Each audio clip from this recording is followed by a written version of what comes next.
Ding, ding, ding.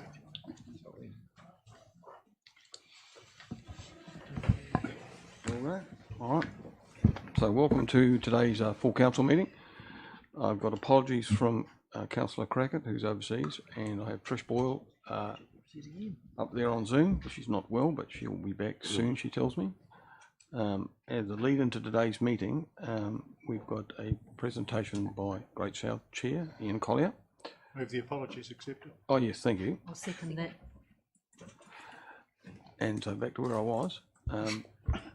We have the Chair of Great South in to give us an update on the oat milk and New Zealand functional foods situation, with the mill not being in South any longer. As a lead into that, I've just got a couple of things to update people on for those that are listening in. You'll see here we've got Ian, who's the chair, and Charmy, who's about to wave her hand, and she's the chief executive, so the operational side of Great South.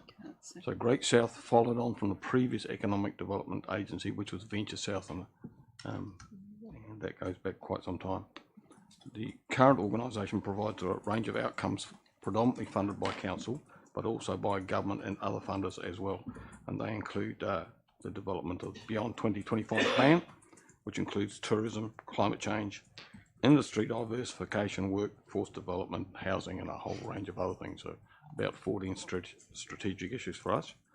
We are one of 4 councils that part funds the organisation, and other funding comes from specific areas that want one-off outcomes as well. So just as a bit of a back view for people who don't know,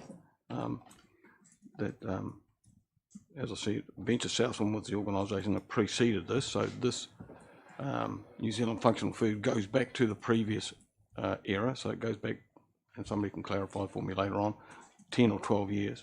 And the primary outcome that was delivered at the time was to diversify away from primary industry. So it was an effort to try, the oats was an effort to try and diversify in the agricultural sector. The oat grain, or the oat grain milk, has come along partway through that. So we have an oat milk that was intended to be built here, but as capital was needed, other investors have come into the play. So the company is currently K1W1, which is the Stephen Tyndall Foundation owned company. They are 51%, and the combined councils are 49%. So that makes us a minority shareholder, and there are implications of being a minority shareholder. As the capital has been needed to be raised for the mill, and the figure's up in excess of $100 million, other investors have come to the table. And of course, as anybody that's been in business will know, when you bring capital or investors into the table, the dynamics of the shareholding changes. And so it was my understanding that it was never the intention of Great South to be involved with the capital raise that was needed. So there would be a dilution of our shareholding in the company as the company went forward. So from where I see at the moment, as the major shareholder, which is K1W1, and some international funders got together and did the due diligence, they made a decision that the best place for the oat mill was not here. Now, there'll be some things that Ian can and can't say about that, given that he still represents us in the company. So some of it will still be commercially sensitive, because that's not, that whole relationship isn't finalised yet. But certainly there's a need for us to understand why, and Rangi quite rightly put up a notice of motion asking the Great South people come to the table today, and so we can get some answers, but we won't get all the answers that we might ideally leave. And for Rob, who's here, who's the Mayor of the Southern District, and also the Chair of the Stakeholders Group, he's here as an observer. And Stuart Colley's also here, and he's got his background in the growers area as well. So hopefully we'll get a few answers today and satisfy some, but probably not all. So Ian, if you'd like to come forward, we'll bring Charmy with you if you want to.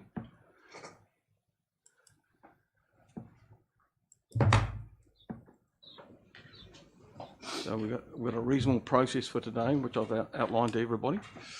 Being mindful, this is not the normal way that we would do business, I guess, for Great South. It would normally be in a different function through the stakeholders, but quite open to having the notice motion that we had. So the floor is yours, Rangi. Oh, it's me. Oh, thank you. I thought we were getting a presentation from Ian, but no, straight to me, is it? Oh, sorry. Well, No. You can do it that way if you want to. You have some. No, I'm happy to start in because it's just certain questions and then the floor will be open. Hi, Ian. Hi, Shami. Look, I guess everyone, I'll start with the Beyond 2025 announcement in June. Everything's looking fantastic. 70 new jobs, oat milk being produced out at Makarewa. So that was in June, and then I guess in July I'm reading a TV1 News online article, and there's comments from both yourself and Paul Harvey about the relocation of the oat milk plant to Canterbury, and the statements made by both of you highlight the reasons why. Now, I guess that, and I thought, well, that's not a bad way to start with questions. Now, Paul stated that for the success of the greater vision, it is vital that our planned manufacturing base is in the location that allows easy connection and collaboration with industry and infrastructure. So my question to that is, what does Southland not have in key infrastructure that is missing that would do that, considering we have the Edendale Fonterras here, we have all sorts of factories and stuff that are thriving. So I'll start with that question first. Can you answer that on Paul's behalf, or? Yeah, I can probably answer some of that for you in terms of, but not all of it. It's just one of the reasons why it's been relocated. And I think, if I could sort of summarise where I think Paul was coming from at that point, is the potential investor in this project made a conscious decision at a point in time that the criteria for the location of the plant didn't suit. It was better suited elsewhere, and they're entirely entitled to make that decision, and that's the decision they ultimately made. Okay, so when you say the investor, as of today, when you look on the company's register, there's only the same two shareholders in New Zealand Functional Foods. Yeah, sorry, if I could just clarify that. So NZFF is effectively the vehicle for raising the capital, and it's NZFF's role to go out to the market to seek investment for the development of the plant. The scope of the plant has changed radically from where it started, and to be honest, the potential investor has brought a lot to the table in that respect. And what they were looking for, where we started in that conversation, and with regards to the scope of the plant, changed dramatically from where it started. And in their view, and in the investor's view, and remember we're talking about potential, because this is still in negotiation, that in their view, Canterbury at that point is a better location for the plant, and that's something they're entirely entitled to do. What the point that you made about the commentary that we made at the 2025 launch was where we sat at that point, and timing for us was not good. It certainly wasn't good for us, and not ideal for anybody from a Southland perspective, and I absolutely acknowledge that the statements that we were making, which was around the potential, and that was about the potential of the plant being built here, and for that not to be realised is hugely disappointing. I totally acknowledge that. Right, so they're not actually shareholders at all. They are like a bank, effectively, an investor. So NZFF is the company that was formed to raise the capital to build the plant, and an investor coming in and looking at the scope of the project, and so their role is to attract investment for that project, and the scope of the project is growing dramatically from that point. And what I'm talking, and so we have attracted a cornerstone. So we they have attracted a cornerstone investor, potential investor, and through their due diligence, they made a decision that the plant was better located elsewhere in Southland. Okay, so, right. So our intent was always to have it built in Southland. Okay, That so was absolutely the intent from a Great South perspective. I just want to get clear about the different entities that we're talking about. right. So did the board? I see there's 3 directors on the board of NZFF. Correct. Yeah. So did that board have to make a decision to shift its?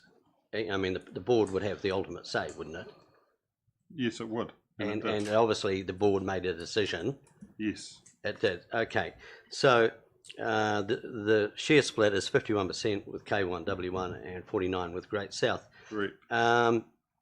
So I looked at the constitution of NZFF, and it talks about a shareholders agreement. Now, but it doesn't. That's not publicly available. The shareholders agreement, but it's quite common with companies that in their shareholders agreement there is a clause that for any major decision, like the relocation of a plant, you need all shareholders agreement or the major shareholders agreement. So Great South, as a shareholder of NZFF, was it required to give consent? And if so, did it? Well, what I can say is that Great South supported a resolution of NZFF.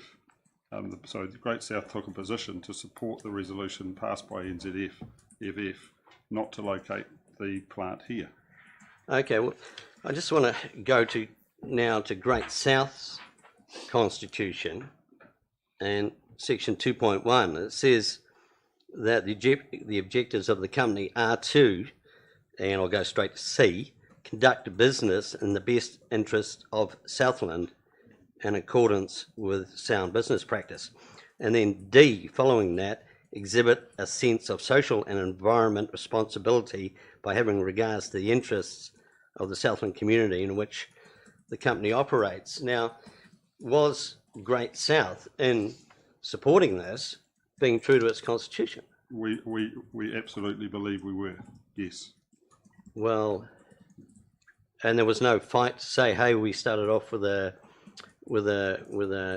idea of a milk factory here.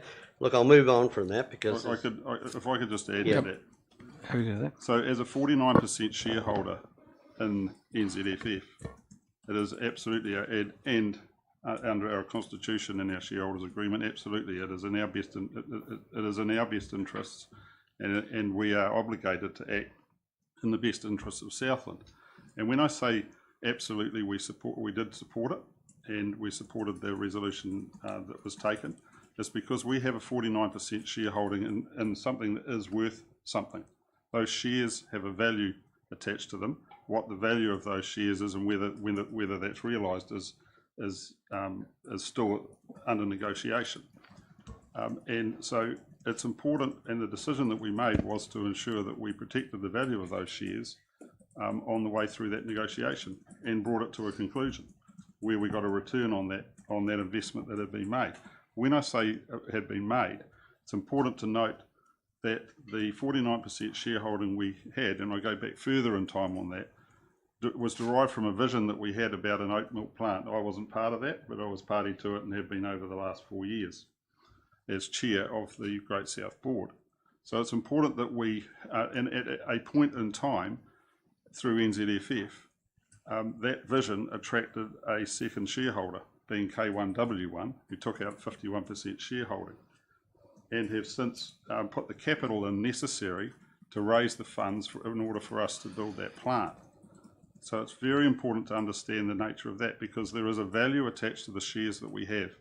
So ultimately the decision that we make, and in the best interests of Southland, is to, one, to get a return on the value of those shares if we can, and we believe that is in the best interests of Southland. And then two, to also make sure that we're looking after the best interests of the other investor, who has put hard cash and invested heavily in this, and remembering it is a startup. And anyone that's been involved with a startup business will appreciate the challenges that come with that. So it's never a straight line. Okay. It brings its challenges. Okay, I've got three more questions, and they're quite quick. Right, another comment from Paul in that interview with TV1 News. He says, the Southland story will be a key part of our future, and we have strong intention to continue to partner with growers across the region. Now, this apparently, from what I'd heard, this new plant with the new investors is going to be a state-of-the-art, green as green can be type plant. Now, the idea, the concept of trucking oats from Southland all the way to Canterbury doesn't sound like a green idea, and especially I worked out $80 a tonne to get it there. Now, how is that statement, how is that real? How can that be real for the growers of Southland? Well, I think you need to go to the, so you need to go to the investor. That is a question for those that invest in this project and believe that they can make it economically viable for a grower to truck or to transport those oats to the point where they are milled and turned into a value-added product. That's a question for them. They are absolutely certain they can do it. Even with the carbon footprint. They are confident that they can do it. Right. And so that's something that, again, that is not a question that from a Great South perspective, I can't answer that. Okay. And I'm not trying to avoid the question. It's a simple one for those that are investing in it. They need to make it economically viable from the farm gate. And the good news is that there are growers, there is a consortium of growers, there is interest in this, and Southland oats are the best in the world. They will continue to be the best in the world from our perspective. The nutritional and protein value of them won't change. In fact, it should even improve. And so we should be very optimistic about that. If they believe they can do it economically and that they can deliver a positive and profitable return to the farm gate, then that's something we should support. Right, I'll talk about Stuart Nash now. And a year ago, he announced a $6 million government-backed loan out of the Regional Strategic Partnership Fund to give to NZFF. Now, I just read about the fund. The $200 million fund aims to grow regional economies by helping people develop projects specific to their communities. So obviously, if I'm right in thinking that this $6 million is for Southland, and the fact that it would not be transferred to a plant in Canterbury, because that's no longer a regional, is that true? Well, that's a question that you have to ask central government. It's not something that I can answer in terms of Kanoa funding. What I can say is that the objective from the beginning was where that $6 million, whether it came in equity or debt, I'm not, that's a conversation. It says it's a loan. It's a loan. Yeah. And so that conversation came from the Just Transition process through the EOG forum, and it was supported by us, obviously, from a Great South perspective. I think the two things to note there is, and that conversation continues with Kanoa through NZFF directly to see whether they will continue to support that and provide that loan to Canterbury. That's a conversation that they need to have and that they're having.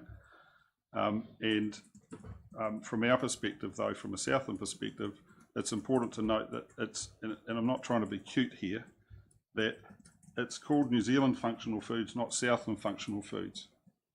The investor that we're talking to has a global reach. Central government has an opportunity. Central government will be looking after the interests of the NZ Inc.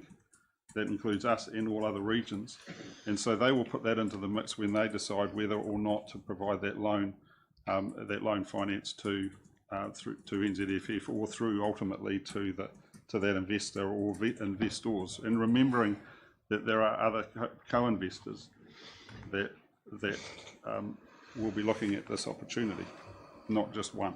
So ultimately, the government will decide on the future of that. That's a government decision. Yeah. Okay. My last question before I hand back to Nobby is, so it was December 2020 where Great South did the new share issue that increased the shares to 2 million and then created the 51-49 split with K1W1.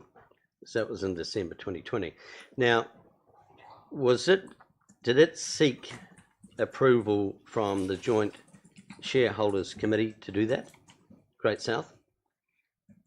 When it effectively lost shareholder control, did it? Obviously, it was approved by the Great South Board, but did it go through the Joint Shareholders Committee? I'm confident that we did, yes. There would be record of that, and the Shareholders Committee would have approved that. Yeah. No, you just need to leave that with me, Randy. Okay. But I'm confident that we sought the right approvals to actually undertake that transaction, yes. So in your statement of intent, there's a section there that's quite clear that you can't increase investment in things without coming back to the joint committees. But there's nothing stopping you doing what you did, and diluting your shares effectively.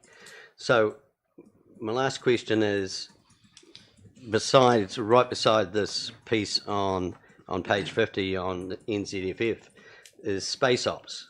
Now, what protection do we have that space ops, this doesn't happen to space ops, that suddenly we find that it's been bought by the shareholders, someone's got 60% now, someone from another country or something. What gives this council the sort of bit of protection that this couldn't happen without it going right up to the highest level? Before you comment on it, Ian, I don't want you to comment on that. I've already signalled to my elected members that issues around how we invest or don't invest in CCTOs is for further discussion, not today. No, this is just, sorry, Your Worship. This is purely just comparing space ops with what happened with New Zealand Functional Foods. If the same thing. I don't think it's. I've got on the agenda. Okay. With the chair of the shareholders who was just sitting behind us here. If there is a concern with regards to the decision-making processes that the board undertake, I can absolutely commit to this audience that we're very confident that the processes and the boundaries, we understand our accountabilities. We're very comfortable with the relationship that we have with our shareholders through the chair, who I talk to almost daily on a variety of issues, that those protections are in place. Okay. Absolutely confident and comfortable with that, Mr. Chair. Okay. Thank you. Yeah, you're welcome. Thank you, Ian, for that. So I've got some questions and I'm going to throw it open here. Just one for me. I got a late night call when the decision was made to move the mill away from you. And I think your initial reaction to me was subject to Great South Board decision that you'd pull away from functional foods. So that told me that you were fairly angry, I guess, about the decision that had transpired. Is that a fair assumption? I think that would be a mild way of saying it, Mr. Chair. Yes. So it was hugely disappointing. Yeah. At the same time, we had to put our decision into the context of the project, where it was, where it could go, and again in the best interests of Southland. Yeah. Okay. I've done some homework on that, so I'll share that shortly. Tom, who I might add is the ex-chair of Venture Southland. No, I was never chair. I was a director, though, Oh, of director. Venture Okay. Southland when Sorry. this project got underway, I think 10 years ago. And my recollection was that the purpose of the project was to support diversification of agriculture in Southland, obviously, specifically oats in this case. The plant itself, the milk plant, was seen as an enabler for that. So it was never the fundamental purpose of the project. It was to enable, an increase in the growing of oats in Southland. So the extent to which it may end up in Canterbury. The extent to which that is a negative for the whole project really depends on whether the cost savings and the benefits of having it in Canterbury outweigh the increased transport costs of getting the oats up there. And, that's going to be a commercial negotiation between the oat growers and my understanding is that New Zealand Functional Foods will still require Southland oats. So they're going to get, because, it's the best oat growing area in New Zealand, they're still going to require Southland oats, and they're going to have to get up there by some way. Again, does the efficiency of the process plant being in Canterbury outweigh the additional transport costs? In fact, another question is whether does the transport of oats cost outweigh the transport of water? Because you've got to transport an awful lot of water when you make oat milk, and it's going to end up in the centres of population. Very analogous, I think, to the fact that Tiwai Aluminium do not produce aluminium ladders because it just costs too much money to transport air, to centres of population. So further processing plants, unfortunately, tend to be located at centres of population rather than where the primary producer is. So although this is unfortunate outcome, I think, it doesn't surprise me at all. And I would just add that if you look at the SWORDS action plan, which was done 2 years into this project, the oat mill plant is not mentioned at all. And the reason for that is because when it was looked at back then by the group that was looking at new industries and the group that was looking at agriculture, they thought that it was too low probability it being built here. So I guess a little bit of compliment. I think the fact that Great South took it from being something that SWORDS actually said that's never going to happen through to something where it almost did, deserves actually a lot of compliment, because it was, personally think it was probably always a long shot to get the processing plant here. But fundamentally, the purpose of it is to get more oats grown in Southland. And I will turn it into a question, Ian. In your view, to the extent we can judge it at this point, is that actually going to be, the fact it's in Canterbury, is that going to be a significant negative to having an increase in oats grown in Southland? Or are the oats still going to be grown here? I think, so it is a good question. And again, it is forgive me for making some assumptions. The fact, there is no question in my mind based on, and I have some, I do have the privilege of sitting at the table and getting as close to it as we possibly can whilst the negotiations continue, that Southland oats play a pivotal role, as does the Providence story around them about Southland. And the investors are absolutely intent on having Southland play its part in this as much as we can, without the plant physically being here. Second part, so the answer is yes, absolutely, and a high degree, probably around 75% of those oats. And the diversification of land and the objective of that has not changed from day one. It still exists. It still exists for us. It is a key part of our plan as a region to look at land diversification. And so this still plays a part in that. And the oats grown here and the quality of them, and having a consortium of growers that are absolutely connected to this and believe in it, I think it's not just a pipe dream. I think that is reality. The bigger play here as well is what will we be growing here in 15 or 20 years' time? Because it's not getting colder. And so we can't answer that. But what I can say is that the ecosystem, if you like, that the investors are looking at building, which is world leading, and it is out there, it's around food and fibre, value-added products to take, but not just to the New Zealand market, to the world, is hugely exciting. And I'm saying that from a Southland perspective, let alone from a regional Canterbury, New Zealand Inc. perspective. And we are at a point in time where we have the opportunity to play our part in that. So it's not limited to oats, but at the same time, it came from the oats story. And I think that's something we need to be incredibly proud of, and that we will continue to be playing a part in that And on your point about the economic viability, as I mentioned before, it's the investors are confident that they can make that work.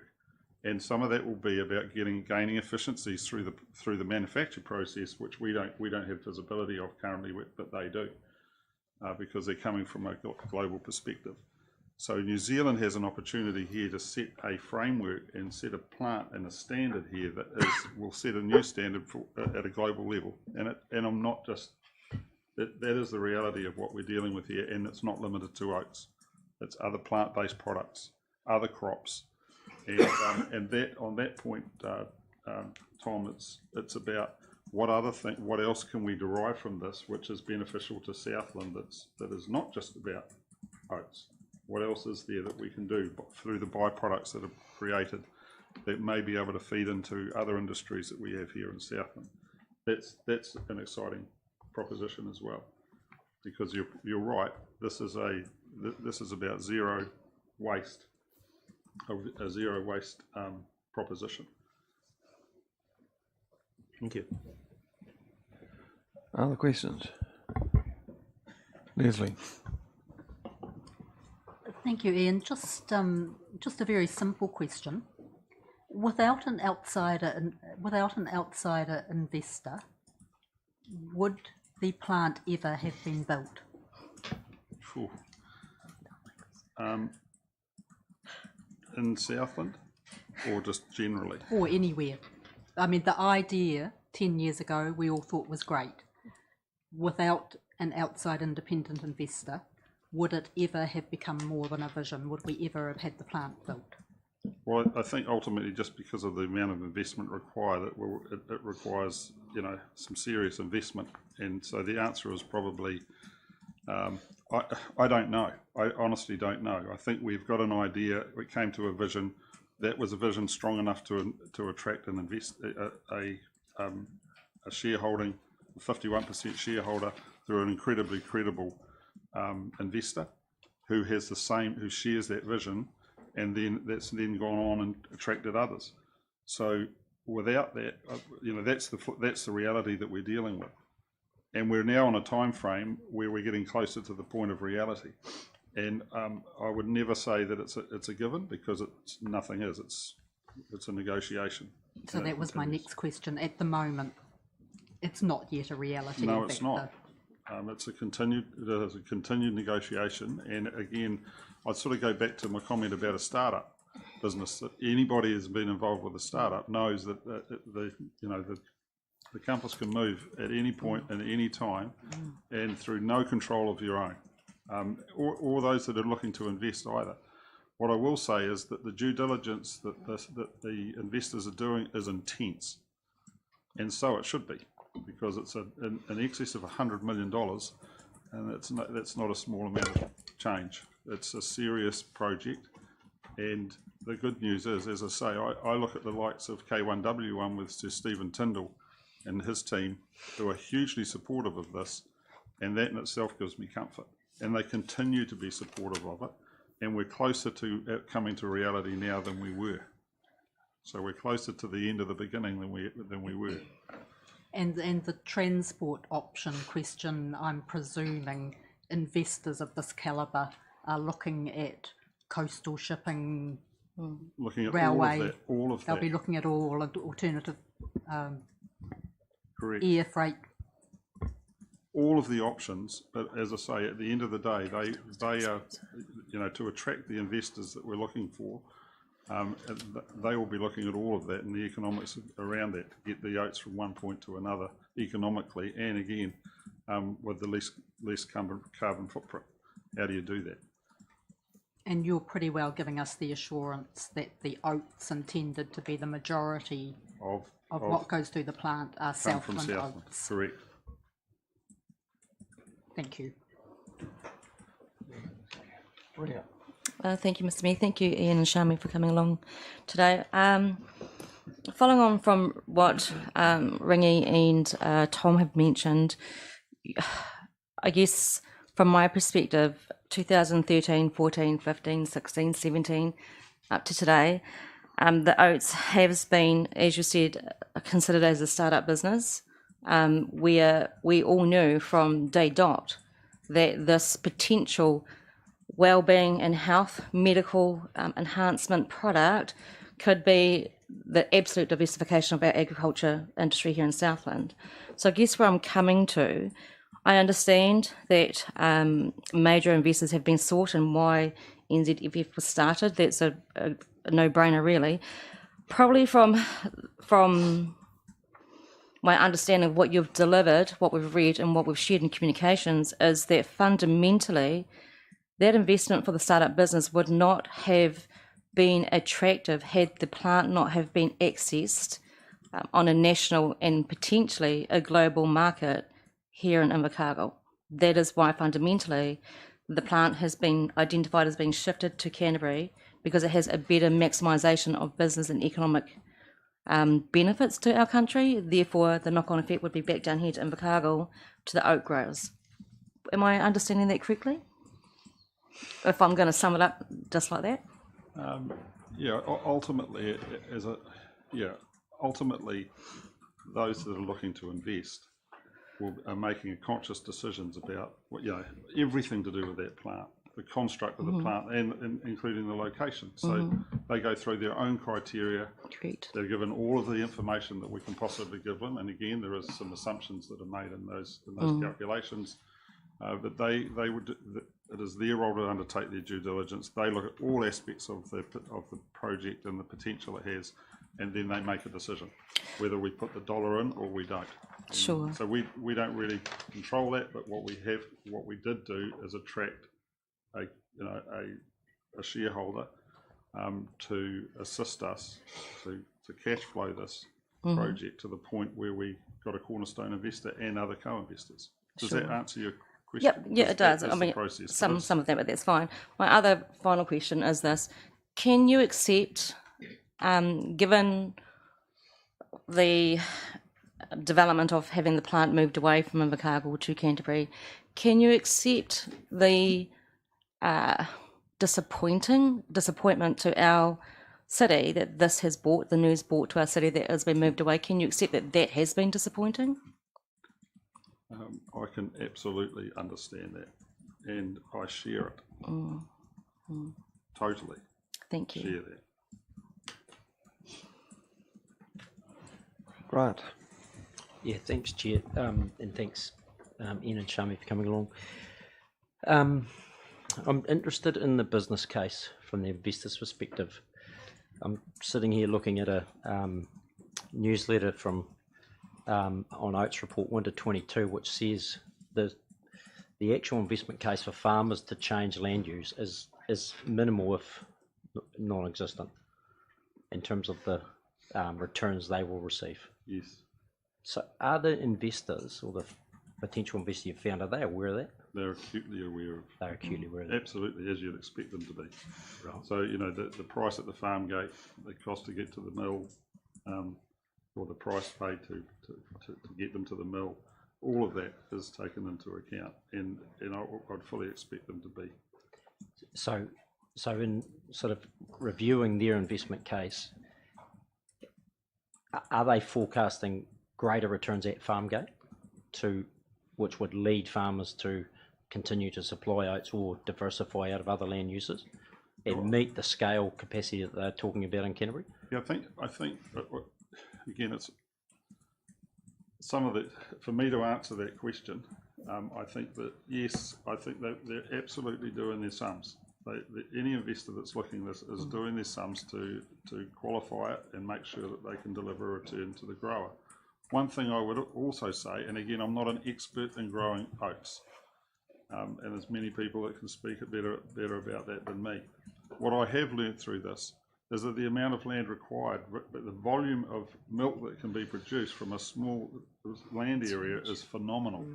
And so the amount of land exchange, the amount of transfer of land from one crop or one type of farming to another, to move to an oats base, the land required is a lot less than I had anticipated. I thought it was a massive area, and it's not, which is a huge thing. So you can deliver a hell of a lot from a small area, and in terms of the tonnage and again the quality we know is there. So I think that's sort of, you have to get that into the mix as well in terms of what the relativity of this in terms of land diversification relative to other types of farming, other crops, livestock, whatever that might be. Because I mean, from a farmer supplier perspective, there has to be a commercial return. Absolutely. Yeah, and that's one of the reasons why Southern Oats are so good, because of the cooler days. The milk Yes. content is significantly more than Yes. Canterbury oats.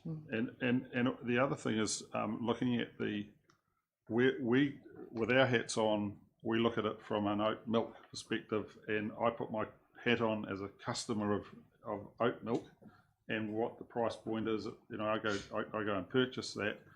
This is not just about oat milk. This is about what other products are there? What else can you do with it? What are the other byproducts? Where's the value add in that? And that's where the exciting piece actually is. And that's what we've been introduced to in terms of all the other aspects of this. And on Tom's point, it's also about, so what ultimately, if this is a Southland story and the investors are committed to making sure that we play a critical role in this, then what does that look like? And what are those byproducts, and what can we do, and what part can we play in it going forward that may not necessarily be directly related to oats? It could be another industry where those byproducts are used, because those are the things that are now being, or those are the solutions that are now being found at a global level that we haven't had visibility of. That's exciting. So, seeking, just if I may, so now putting your head on as the shareholder, investor, Yes. the returns that you've seen, so, because what I take out of what you've shared is that there's an opportunity here to make an actual return on the investment. On the shares that we have. On the shares. In NZFF. Yeah. Are you able to indicate what sort of level of return that would be? Not at this point. Is it minimal, normal, or significant? I can answer that later, Grant, sorry. Give you some indication. But you've reviewed that. But what I can say is that the decision to actually stay in this and to remain part of this Exponential. is part of that. That obviously is part of that in terms of making sure that we get a return on the shares that we have in the company. Thank you. Peter. Yeah, thank you, Mr. Mayor. I've learned a lot over 50 years in business. I've been involved with a lot of businesses, small, some very small, and some very large. And I found out the hard way that if you haven't got control over the shareholding, you start from behind the 8 ball. Simple as that. And I just wonder why others were allowed to hold 51% in this company. Look, for over 25 years, our city have invested a lot into Great South, Venture South and Prior, and now Great South. And I believe that we are not getting bang for our buck. And I'm annoyed, and very disappointed that employment opportunities have been lost for a lot of Southlanders. That's all I have to say. Thank you. Ian, you don't need to answer anything to that. Thank you. Party up. Oh, no, you okay? That was me. Evelyn? Tēnā koe e te koromatua. Kia ora, Ian. My question really is, you talked about land diversification. I wouldn't care to hazard a guess at to what proportion of land previously had been used for growing oats, but in general, there has been a lot of grains grown in this area. Mm-hmm. So what sort of extra potential of growth was there perceived to be in this, or was it more that the diversification was actually the product of the oats, given that we already grew oats, we already grow other grains? So is it that there was an increased proportion or a diversity of what oats were used for, or both? I think it's a mixture of both. It's about growing the volume, and also the potential for, for where does it go from there. in terms of what we're producing from the oats. So as a follow-up to that, you haven't stopped looking at what other downstream product could come from an increased growth of oats. Is that the same for wheat or for barley or other grains, or is it specifically oats that's the... Well, it started with the oats story, and that is still the cornerstone of the project. It still remains that. From our perspective, it does. But when I talked about the scope of the project, it has broadened a lot from where it started, and into other crops, and other products. But I can't really comment much more than that. No, thank you. I just needed to get my head around, proportionality, more oats, but also more opportunity. Definitely. Thank you. Rangi. Thanks, Chair. Look, this question's really about bookkeeping viewpoint from Great South shareholders, and NZFF was formed in September 2014, and obviously we had the new shareholder come in December 2020. Up until that point, that 6 years, does Great South have a record of the investment that both in man hours and capital and everything that's been put in to NZFF before K1W1 came on board? Does Great South, that should be, in your running Great South, there should be an allocation of people's time and stuff. Yeah, well, remember we work to the letter of expectation that we receive from council, and we apply our resources to that. In saying that, for this particular project, what I would say is yes, to a degree, but I think you tell us how much.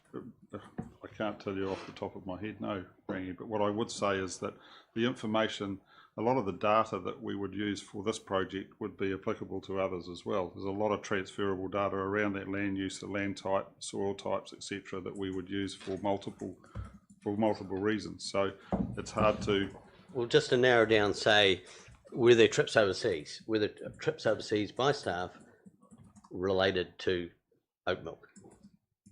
Prior to my time, I couldn't. I can't. But if we asked, and Shami, Yep. put the question to Shami, Absolutely. can you do a breakdown of those 6 years, what potentially, Yep. as shareholders, we've committed? Yeah, but that's something that possibly could be done. Thank you. Barry. Yeah, with the 51-49 sharehold, we've got 49. Is there any possibility that our side of it will be deleted down by other people coming in? Well, it will be subject to the investors coming in. Then our shareholding would be diluted. That's correct. Yes, but it would be relative to the investment being made and the total value of the project. So it's still relative, and we'd still extract a return from that. Leslie. Thank you, Mr. Chair. Ian, I'm just interested. The intellectual property, Yes, where does it sit? good question. So the intellectual property that we believe we brought into this is where the value that K1W saw and invested in. Yep. Since then, I would say that there's been a significant shift that the investors have brought in their own IP into this process, but that is all wrapped up in the negotiation and the term sheets that are being negotiated now. So I can't really comment directly in terms of where the ownership of that lies, the percentage of that lies. It wouldn't be appropriate to answer. Yeah, but what you can But indicate. what I can say is that we the IP, effectively, the intellectual property that we believe we had is where K1W what they invested in, effectively. And it is. And then from that point, attracting other investors that believe that they're bringing in their own IP, then that changes the balance. and to what degree is part of that negotiation. And the groundbreaking IP that has been 10 years in the making is a significant part, even as a 49% shareholder, in our of what view, we yes. still hold. In our view, Thank you. Yes, that was my feeling. I just wanted to have your view on that. So that is an important part of the negotiations now and in the future as other investors come as in. it always is. Yep, It's always a sensitive subject. And intellectual property and any other developments that might That may come come from in it, the and future, that's we part- would be protecting yes. our share of the intellectual property. That's part of the negotiation. Right. Thank you. Pania. Just in regards to the investors and the increasing investors over time, and I can see where the benefits will be for them. What about with the startup, with the community funds that were put in from the beginning to support this? What sort of community benefits will come back here?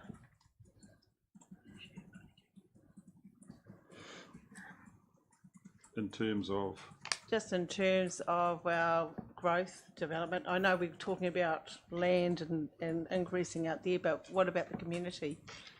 the flow through to the community, I think that's where some of the greatest disappointment sits in terms of it not being, if it's not located here and we don't have the employment here at the plant itself, then that's the flow on effect of the community.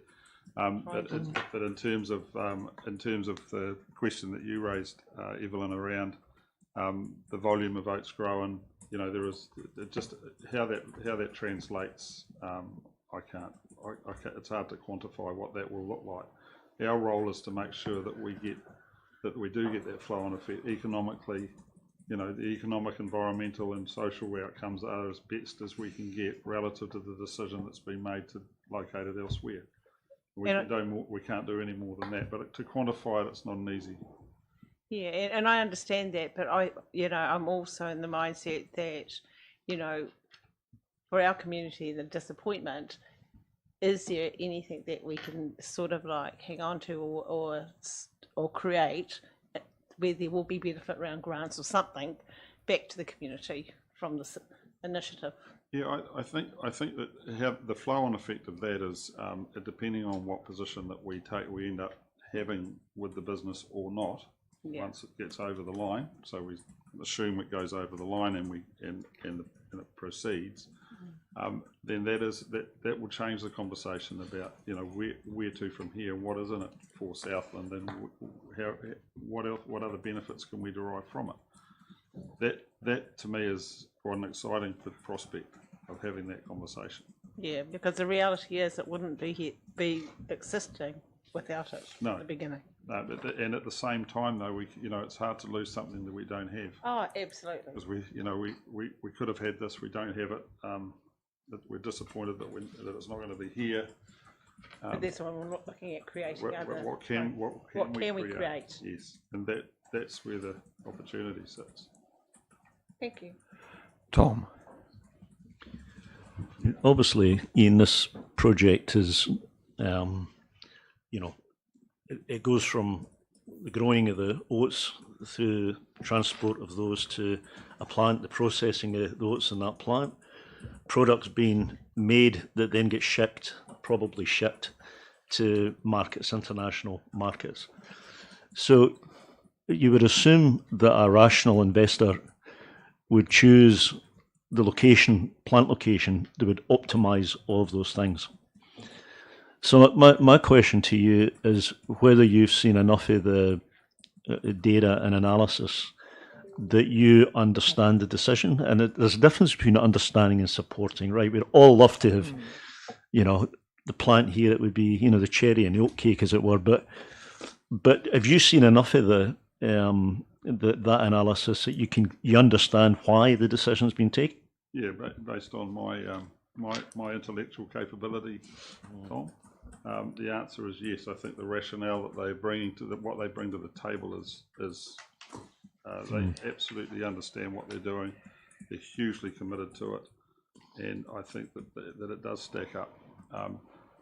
And again, they're looking at not just an oat milk plant, they're looking at building an entire ecosystem around this, which involves other, attracting other industry and other organisations to where they are, and that has got momentum, and that's exciting. So I'm going to suggest, Chair, that I think some of the disappointment that everybody feels is probably based on the fact that some of that analysis of the optimum location of the plant might have been done earlier. I think if we had understood that, it might be that we would have been prepared ourselves for this outcome.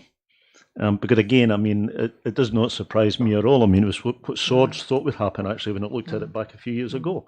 So I think people get excited by processing plants because they're just fundamentally sexier than growing oats, right?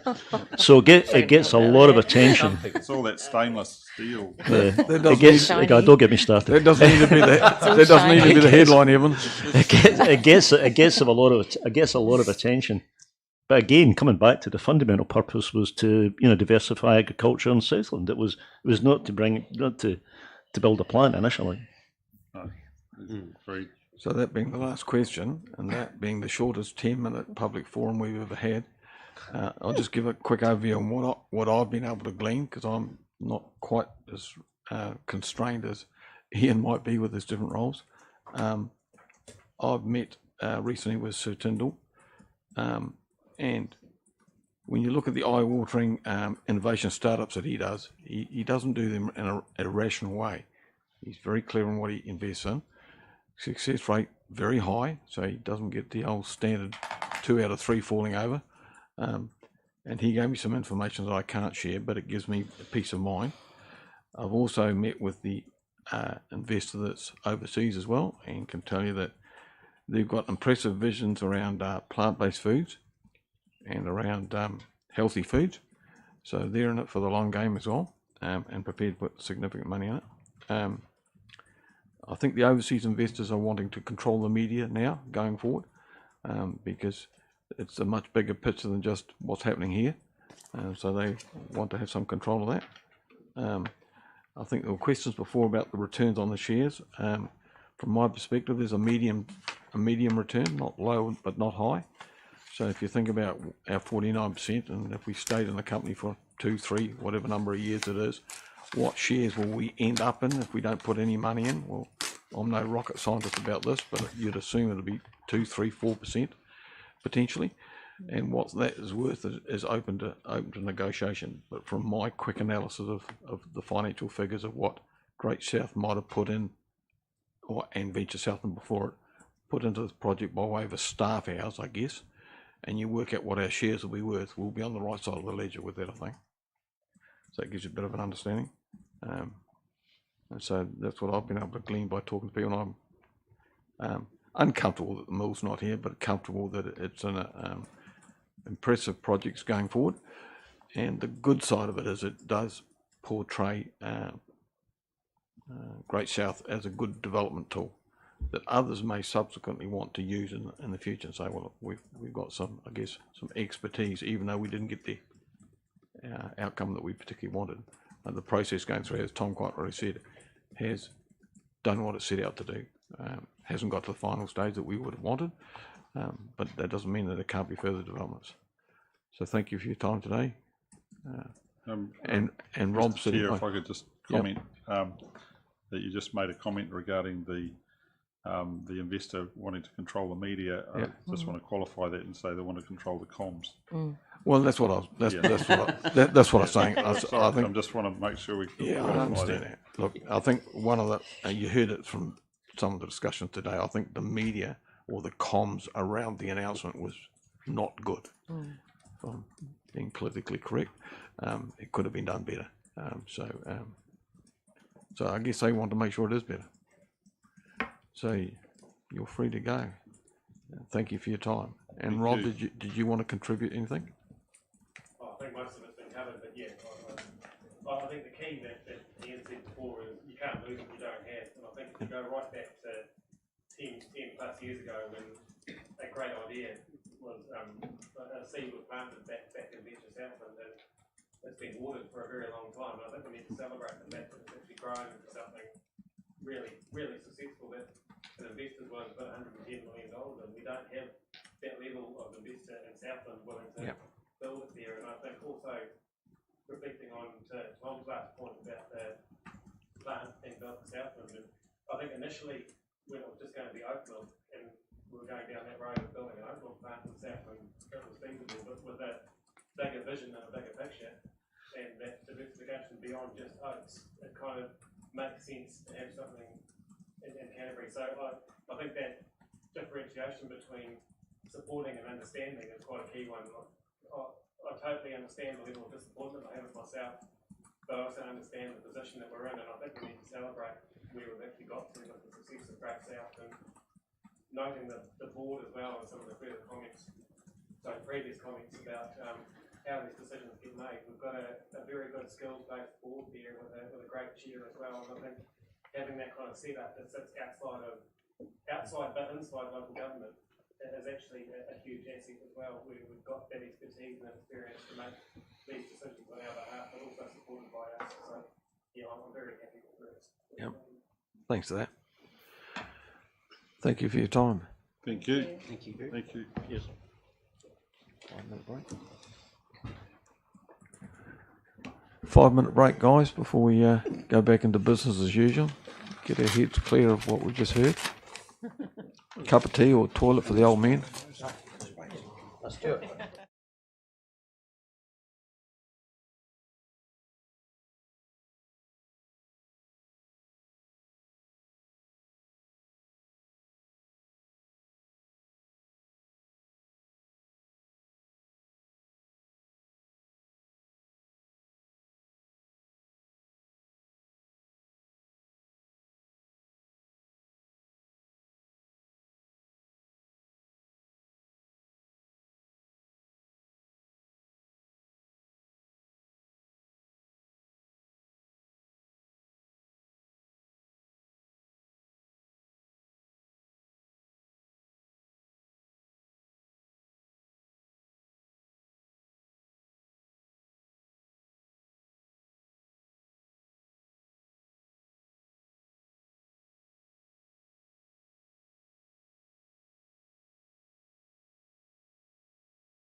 If you read it, it says. We're all back live now, thank you. Yeah. So we just got continue on now with our meeting and the a suite of minutes to be accepted. So the first one is the minutes of the council meeting held on the 22nd of August. Seconded. This is going to be. You got those? Any discussions? All right, all those in favour? Aye. Carried. Minutes of the infrastructure meeting on the 5th of September. Yeah, I'll recommend Yes. that, and that includes the recommendations, the road stopping and disposal of at Bigger Street, and also the road stopping at Green Point. Yep. Thank you for that. Seconder. Barry, thank you. Any further discussions, including those recommendations, council? All good? All those in favour? Aye. Carried. Extraordinary meeting of the Bluff Community Board held on the 11th of September. Barry, thank you. Grant, indeed. Any discussions on those? I think it's just the minutes. It's just a general. It wasn't an extraordinary meeting. It's just the minutes. Just a normal meeting. Just a normal meeting. Not extraordinary. Yeah. Okay, that's cool. Got that noted. All those in favour? Aye. Carried. Extraordinary meeting of council on the 12th of September. Move That is. those. Yeah, sorry. So the twins have got those. Thank you. Yeah, Pania. Just one amendment, I was an apology for that meeting, which was noted for the other two meetings prior to Okay. that. Michael's writing that with his left hand. Thank you. Yep. Any discussions on that? There being none, all those in favour? Carried. Aye. Minutes of the Community Wellbeing Committee held on the 12th of September with two recommendations, no, one recommendation. Thanks, Chair. Move that the minutes be received and the recommendation adopted. Thank you. I'll second those. Leslie, thank you. Any discussions on those? Yes, Grant. Yeah, just with respect to the master plan for Sandy Point and having a bit more time to reflect on that. I'm not sure that the master plan, aligns with what needs to happen at Sandy Point, if that makes sense. And I've obviously been thinking about that quite a bit, and I'm just not convinced about that process. So, sorry about that plan. So if I may. I was just thinking ahead of me. I was just going to say that. Thank you, Mayor Clark. So I think that's fine. Where we're at the moment is about taking the master plan and therefore the management plan subsequently out for consultation. And as far as the consultation process goes, you can have a position and an opinion, but you want to hear it in an open way. And I think if you've got concerns, or any councillor has concerns, or know people who have concerns, you should encourage them to feed into it. Because there are things in there that surprised me a little bit and might not necessarily have sat with where I had felt the reserve had been or could be, but I'll be interested to see what we get when we're receiving the submissions on it. So we had a lot of discussion around lease implications at the time, and that I think we managed to resolve that, but I'm on a let's see where it takes us journey, but I think with all of those things, the journeys we're going with caution. Yeah, right, okay. So just as a flow on from there, if a councillor or councillors wanted to raise some issues about the overall goals on there, we did get focused on the leasehold, obviously, about whether it should be a recreation centre or what the land could potentially be used for. Do they have to signal that before the consultation process, or can they just jump to that afterwards, and then the committee say, well, why didn't you give us some? So ultimately, our input comes at the end, once submissions are received. So I guess if you know of someone who feels the same way, you encourage them to submit, and therefore that gives you something to talk about, to raise it as an issue for us to discuss when we're making the decision. I guess that was going to be my reflection as well, because and we get that 4 days before a meeting, and remiss of me not to have read it on the 4th day, not the last day, but when we got the presentation as well from the consultant, it sort of left me a little bit hanging in limbo about, is this where we want to take the overall? Do we want it to be recreational, as in a recreational centre, and what's the cost of that going to be? And I think it's something we probably need a bit more time to consider. Yeah, well, yeah, and if I may, yeah, it's a really, really important asset for our city, I think, and so it's an important document for us to get right through. And community feedback will be valuable, but it's a very important asset for our community. Yeah. Okay. So you get one of your friends to do a submission. Asking for a friend. Yeah. It won't be one of the ones that walks the dogs out there, because you've Might not be. been seen doing that by yourself. All right. Any further discussions on that? Okay. So all those in favour? Aye. Carried. And the last one is the proactive release paper. And I assume, Michael, you're going to talk to that? Kia ora, thank you, Mr. Mayor. So this paper is a follow-on from a paper I brought to council in July regarding our proactive release. This paper covers off the process where council was involved in making its decision to move into public excluded to receive reports and conduct discussions. I probably don't need to say too much more to that. I think the paper is relatively clear, but I do need to point out that it is the intention that when a paper by staff is proposed to be in public excluded, that staff spell out the reasons and that there is a proposed release date. Occasionally you will see them come through as blank. We try, and certainly I try when I approve the agenda, to correct those, but look, it does happen from time to time. It's not ideal, and at that time I would the council would be able to make a suggestion on when we consider the release of that paper. And with that, I'm very happy to answer any questions. Rangi. I'd actually like to test the water here, given a new tool in the armament. Right at the bottom it says councillors at the meeting have the final right to determine if a matter is received in public excluded. I'd like to move that we bring the Great South letter of expectation into public. We haven't adopted the policy yet, so can we? But it's always been able to be moved that way. Yeah, I just want to test the water. Doesn't sound like a lot of water stirring to me. No, it's pretty calm out there, Darren. So I would say, Councillor Pottinger, that my paper's not quite the time to do that, but I certainly take your point. I thought that was a prompt. That will be coming shortly after my paper has been received. Oh, okay, right. Sorry.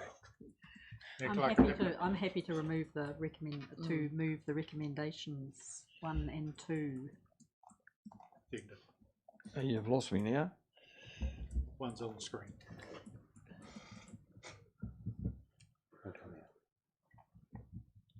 Receiving the report and noting the role of... Yes, so my view of that was, we've talked about this for a long time, and I think that chairs, including myself, when we get papers come through to us that are in open in PE, should be automatically looking at that not to release provision, which you're going to see an example of shortly that's been left blank when we get into PE. And if we're not happy, or the group that we manage is not happy, then we should say so. That otherwise it just gets left for staff to make a value decision when they're putting a paper up, or if it's left blank, then Michael ends up making a decision. I think we should take greater control of our ability to hold it in for a certain period or not. So I'm gonna just take a breather for a minute and talk about Rangi's suggestion that the letter of expectation comes back into open. Well, it wasn't a second. I saw the opportunity. It's a matter of process we can't. Moved and seconded.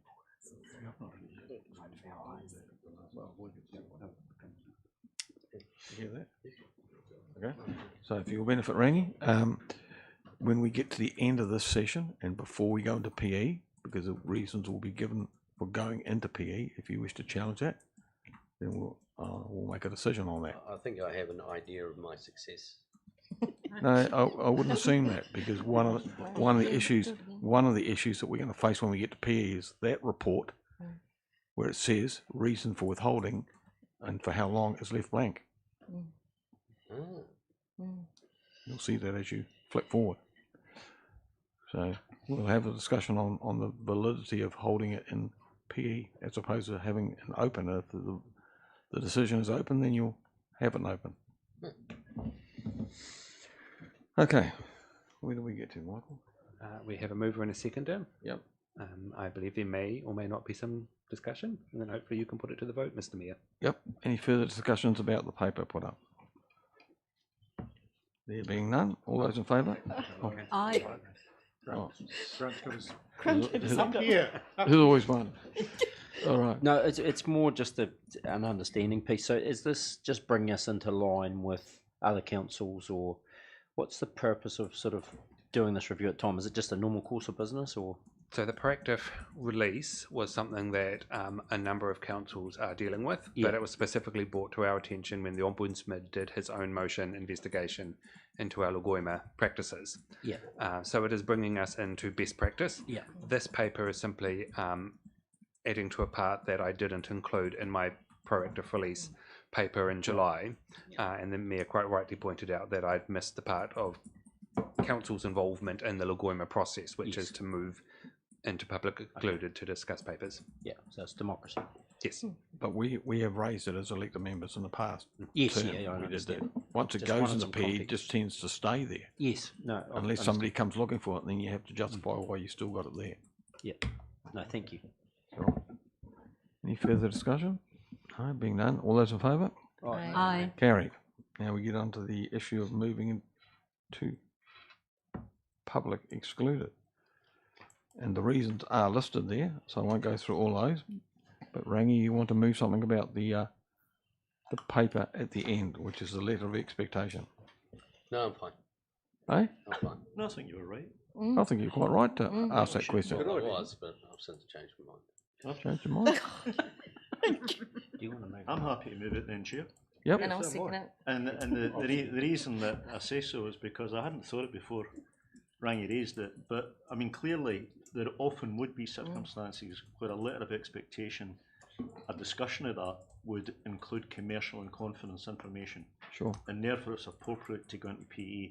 When I read this one specifically, I don't see anything in it that you would consider commercial and confidence. And I think it probably is appropriate to do it, to judge these things in a, case by case rather than have a kind of, it's a letter of expectation, therefore it goes into PE. Yep. I might be wrong, and anybody else can point out whether maybe there is something in it that's commercial and confidence, but I don't see it. So I'm happy to move unless anybody. Yeah, Evelyn. I'm not saying that it's wrong, just saying that sometimes with things like the letters of expectation, that as we're going through, we may mention other things which are commercially sensitive. So it's not so much even what this one says, it's what some of the conversation that wraps around it may, and you won't know until the end of the process whether or not that applies. I'm open to either, but I do think that sometimes there may be things that we don't tease out fully because we suddenly become aware that we're getting into a little bit of a trap for ourselves. So A technical question, is that a good enough reason? No. No. And I think the fact that something might be mentioned. Yeah. well, it's always a risk, isn't it? And so it's how much of a risk that this particular issue raises.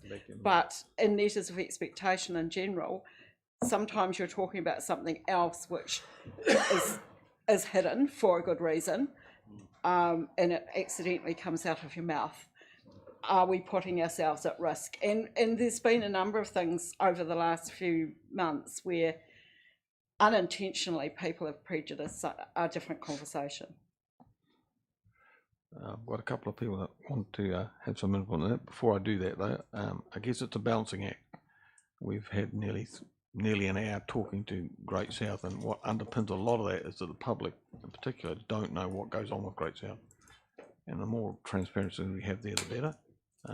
If we got something that was triggered by commercial sensitivity, then that's where we would head, I guess. And we'd be guided accordingly. And the other thing is that sometimes when we have stuff in PE, we can release it, subject to just crossing out the bit that is sensitive, redacting it. So I think if we really want to be transparent, we should err on the side of being transparent. Michael's, Darren. No. Excellent. I'll call you Rangy next. Michael. Thank you, through yourself, Mayor Clark.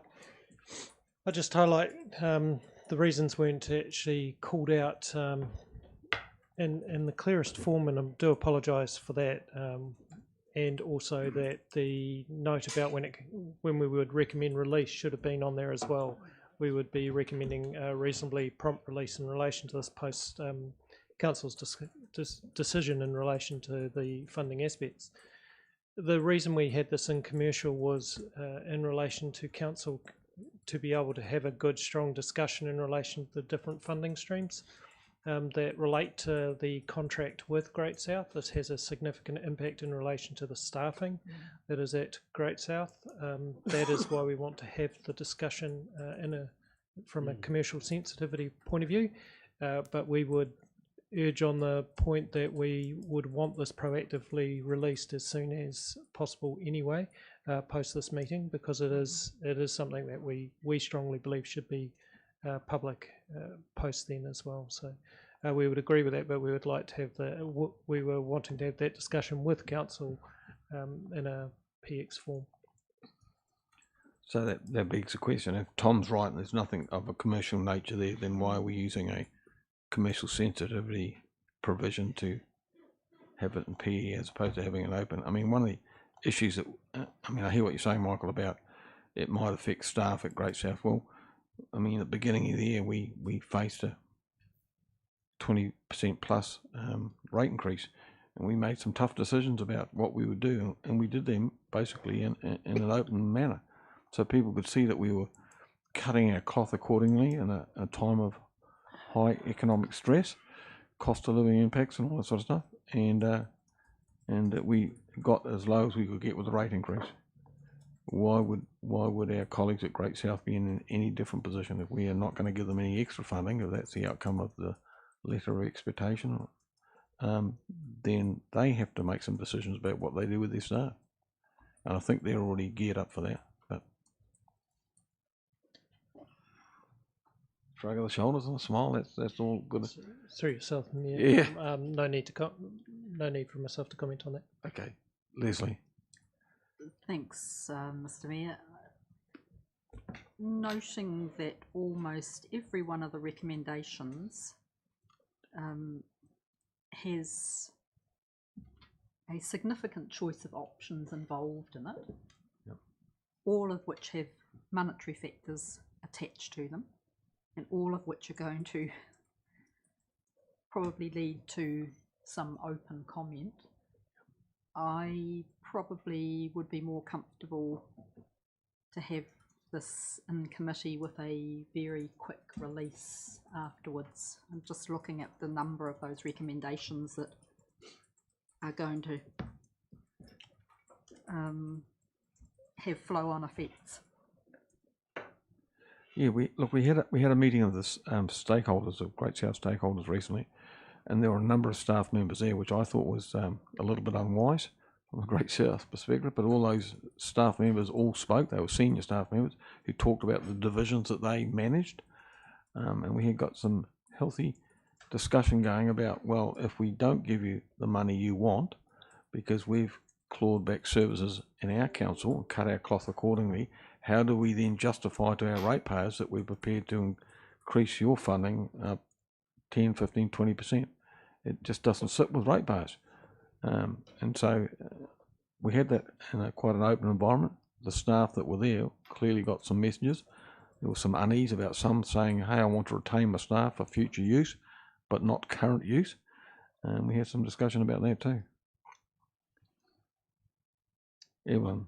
Given that section 7.2.1, or however you say that with brackets, does mention industrial negotiations, which I am assuming in this case means the potential impact on employment matters, then I think that we have our conversation in public, as Leslie has said, and subsequent to the advice to Great South Board, then it could be released, but it actually gives the Great South Board time as well to do the appropriate communications with whoever they have to communicate with.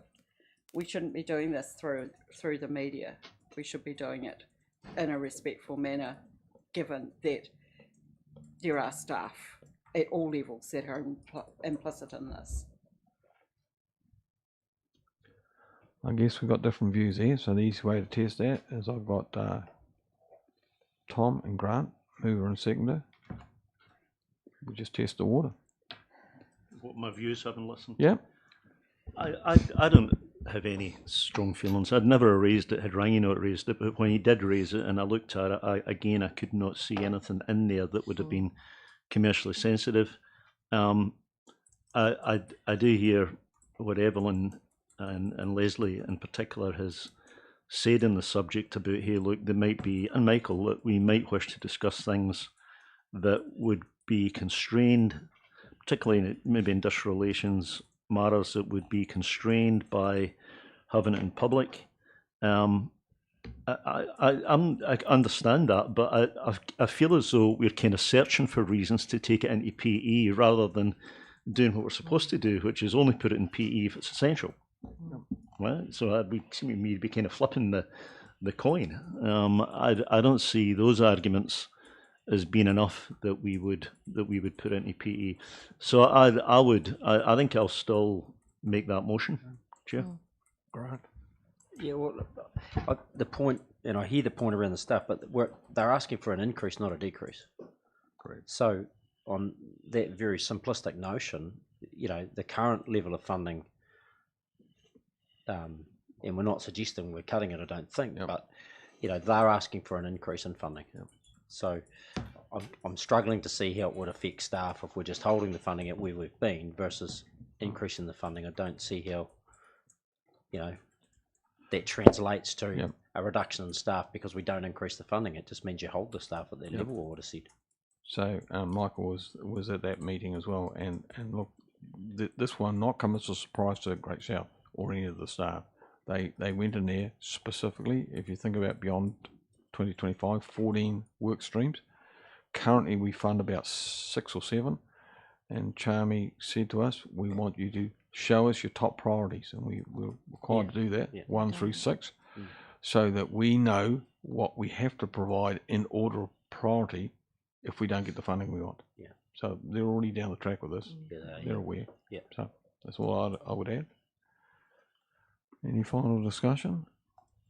Okay, all those, make it easy with a show of hands, all those in favour of moving from PE back into open for the Great South letter.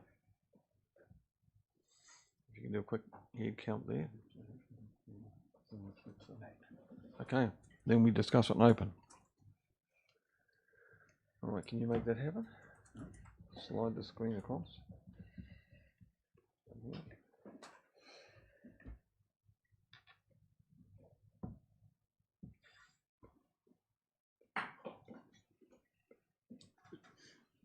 Could you record my vote against that, please, Liz? Certainly. Yeah. Resolutions are up there now. Okay. Just remind councillors you'll need to go into the public excluded agenda now and get, this is the last item on that agenda. Get the Great South expectation. So you can discuss it now while we're still in public. We just moved back into public. We didn't go into public excluded, so we've never left. We're in public. That's what I'm saying. We just moved back. Oh, we're in public. Yes. Yes, we've remained in public. We haven't gone into public excluded. And just Rhiannon is here. Yep. Thank you, Rhiannon. Kia ora, councillors. So you'll recall Great South came and met with you all a couple of weeks ago. I went through all of these resolutions for your consideration with Charmy in detail, the Chief Executive of Great South. So I'll go through them in order because there is a fair amount of detail in there, and in terms of why they're put to you the way that they are in order to inform and assist your decision making. And just a reminder in terms of timeframes, the Joint Shareholders Committee does need our feedback for the letter of expectation following this meeting in order that that can be issued by the end of next month. So this paper relates to the ICC elements that will go into that letter of expectation, and it is important to consider in all these factors that obviously the funding for Great South comes from another number of shareholders, and where there is differing opinions between shareholders as to what activities may need to happen. There may be funding shortfalls that council might need to consider if it wishes activities to go ahead that other shareholders do not wish to proceed with. So there is a number of different funding elements that are included within this report. The first element relates to the core funding. The core funding is set within the Constitution by a formula that is based on population statistics. That formula is due for review, so it's important to take that resolution or recommendation rather 3A on the basis that this number will or it is likely to change. But essentially the figure that you've got there is the ICC proportion of the proposed Great South increase that they need to meet their core costs based on the current formula. So that's the first element that relates to the core funding that we provide Great South. That's the funding to enable them to open the doors and to operate. So 3B relates to the contract funding. So this is the second type of funding that we provide Great South, and it's against specific outcomes to enable them to deliver a range of outcomes that council specifically wants them to achieve. That's split across the areas of economic development, business development, tourism development, and events development. So I've provided two options for your consideration. The first option is a breakdown based on the current level of contract funding that ICC provides Great South, and a mix for you to consider based on conversations that have happened around this table in terms of priorities. So you could choose to provide the same level of total contract funding but divvy it up a different amount across those areas of economic, business, tourism and events development. The second option is a higher level of funding that meets the requirements that Great South have indicated they have for delivery of services. So just to be really clear, this is not to provide an increased level of service or higher levels of outcomes, it's to maintain the current level of service that Great South provide. So you'll see that option 2 is higher. Resolution C is for you to provide any specific narrative elements of priorities, for example, focusing on a particular area of economic diversification or on city centre activities, so that that provides guidance to the Great South Board. Then the Chief Executive of Great South has indicated that there are two further elements of what they term business as usual activity that they are requesting funding for. That's the coordination of Beyond 2025 implementation, and we've taken an indicative 50%. So it's just an amount to indicate amongst the primary funders what might fall to ICC if we want that activity to continue. And then the same for 3E, which relates to the additional funding to provide for a Beyond 2025 regional data centre. So again, Great South are indicating they see that as their core activities, but it lies outside of the current funding structure of core and contract funding. And then moving on beyond that are the potential priority areas for Beyond 2025 action and associated support. And so those are all listed separately for your consideration.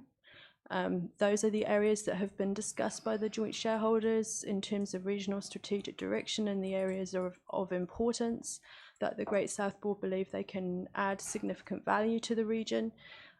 So again, those are for the council to consider the extent to which that aligns with the strategic priorities that council has and the areas that it wishes Great South to support in delivering those strategic priorities. So in terms of working through, based on those resolutions above, I recommend we include an amount within resolution 4 in order to note the total allocation of funding that you as a council wish to indicate to the Joint Shareholders Committee that you are in a position to provide Great South going forward. And then suggest that following the normal process through the Statement of Intent, invite the Great South Board to consider would they recommend you actually provide a different mix of funding within that total funding envelope to better achieve the outcomes that you're looking to achieve. The other elements in the resolutions relate to the technical elements in terms of the approach to the Statement of Intent, and I'm happy to take any questions on the report.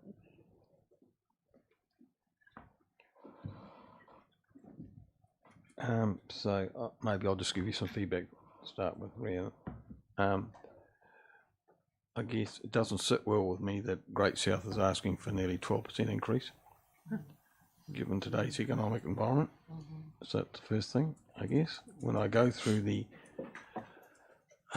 options of D, E, and the suite of ones that are in F, I don't agree with any of those. And I'll tell you why. Because they are built around traditional work that they've done that I don't think they should do anymore. So they've probably been funded for 10, 15 or 20 years to do work on housing, for argument's sake. And from where I sit, we've got no housing outcomes. All they do is collect data and do reports for us on the issue of the regional data centre. That's a nice thing to have, but in today's environment, pulling together a database that collects data from other databases is a nice thing to have, but not necessarily something that we need to have. The direct benefit is for them to do their reports to us as opposed to being direct for us. I don't know why we would be involved with supporting forestry. And the water one, well, we're already doing our alternative water thing, so I don't know how much Great South will contribute any more about that. Aquaculture, I have some tolerance for, I guess. Land use, I'm not sure about. Supporting energy, it doesn't matter what Great South does. This renewable energy is a central government issue that's coming our way, and I'm not sure whether we'd want to do roading or transport. Bit of an odd mix, those two together, given that roading means one thing and transport means exactly something completely different, which is what runs on the roads. And certainly the roading issue is for the Southland District Council. They've got a high need in that area. So why we'd be giving money in that area, I'm not quite sure anyway. So that's just my view of the world. I think in today's environment, when we've cut back significant areas of service delivery, which we did at the last rate strike, when we took a lot of money out of our budgets, to now give a nearly 13% increase to Great South doesn't sit well with me. I just expect them to cut their cloth. And I found it really interesting at the meeting that I was referring to before that we went to. Steve Canning was there, and he said, oh, you know, I need to keep this scientist and I need to keep that hydrologist and I need somebody else to retain. And I just thought, well, hang on, it might be nice to have them and to retain them. But if you don't have a short-term need for them, why do you retain staff for that reason? And I guess the last thing is a lot of this is built around their expectations that they're going to deliver beyond 2025. And so a lot of the work streams that are in there, councils should be delivering that, not our economic development agency. They've done what we've asked for them, and we should, in my view, just give them what we gave them last year and no more. But open to what other people might think on that. Oh, Michael, getting in early. Yeah, thank you through yourself, Mayor Clark. I just want to highlight and send apologies to Great South for the comments probably about to make in relation to the funding side of it. one of the key things, if you look at their annual reports and their statement of intents that have been in the past few years, you will notice there has been a funding aspect in relation to space operations that has been in their accounts to the tune of nearly $500,000. That $500,000 has contributed to their ability to fund certain projects and offset some of the costs associated to their staff in relation to delivery of those. That funding is now not available due to the statement of intents that Council has seen and has approved through there, which has a strategy to retain that investment within space operations. That funding gap equates to a good portion of the 12% that is being indicated as being an increase in the funding gap. If you take that into account, it more than halves the issue that is being put forward. So part of that is to address that funding gap issue in relation to the statement of intents. Wanted to highlight that to give a perspective in relation to the financial position you see before you and the information that you're seeing from a commercial sense.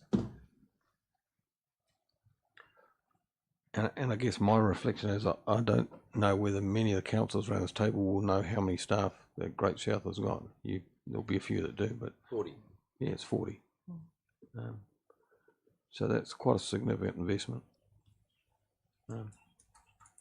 Anyway, Tom.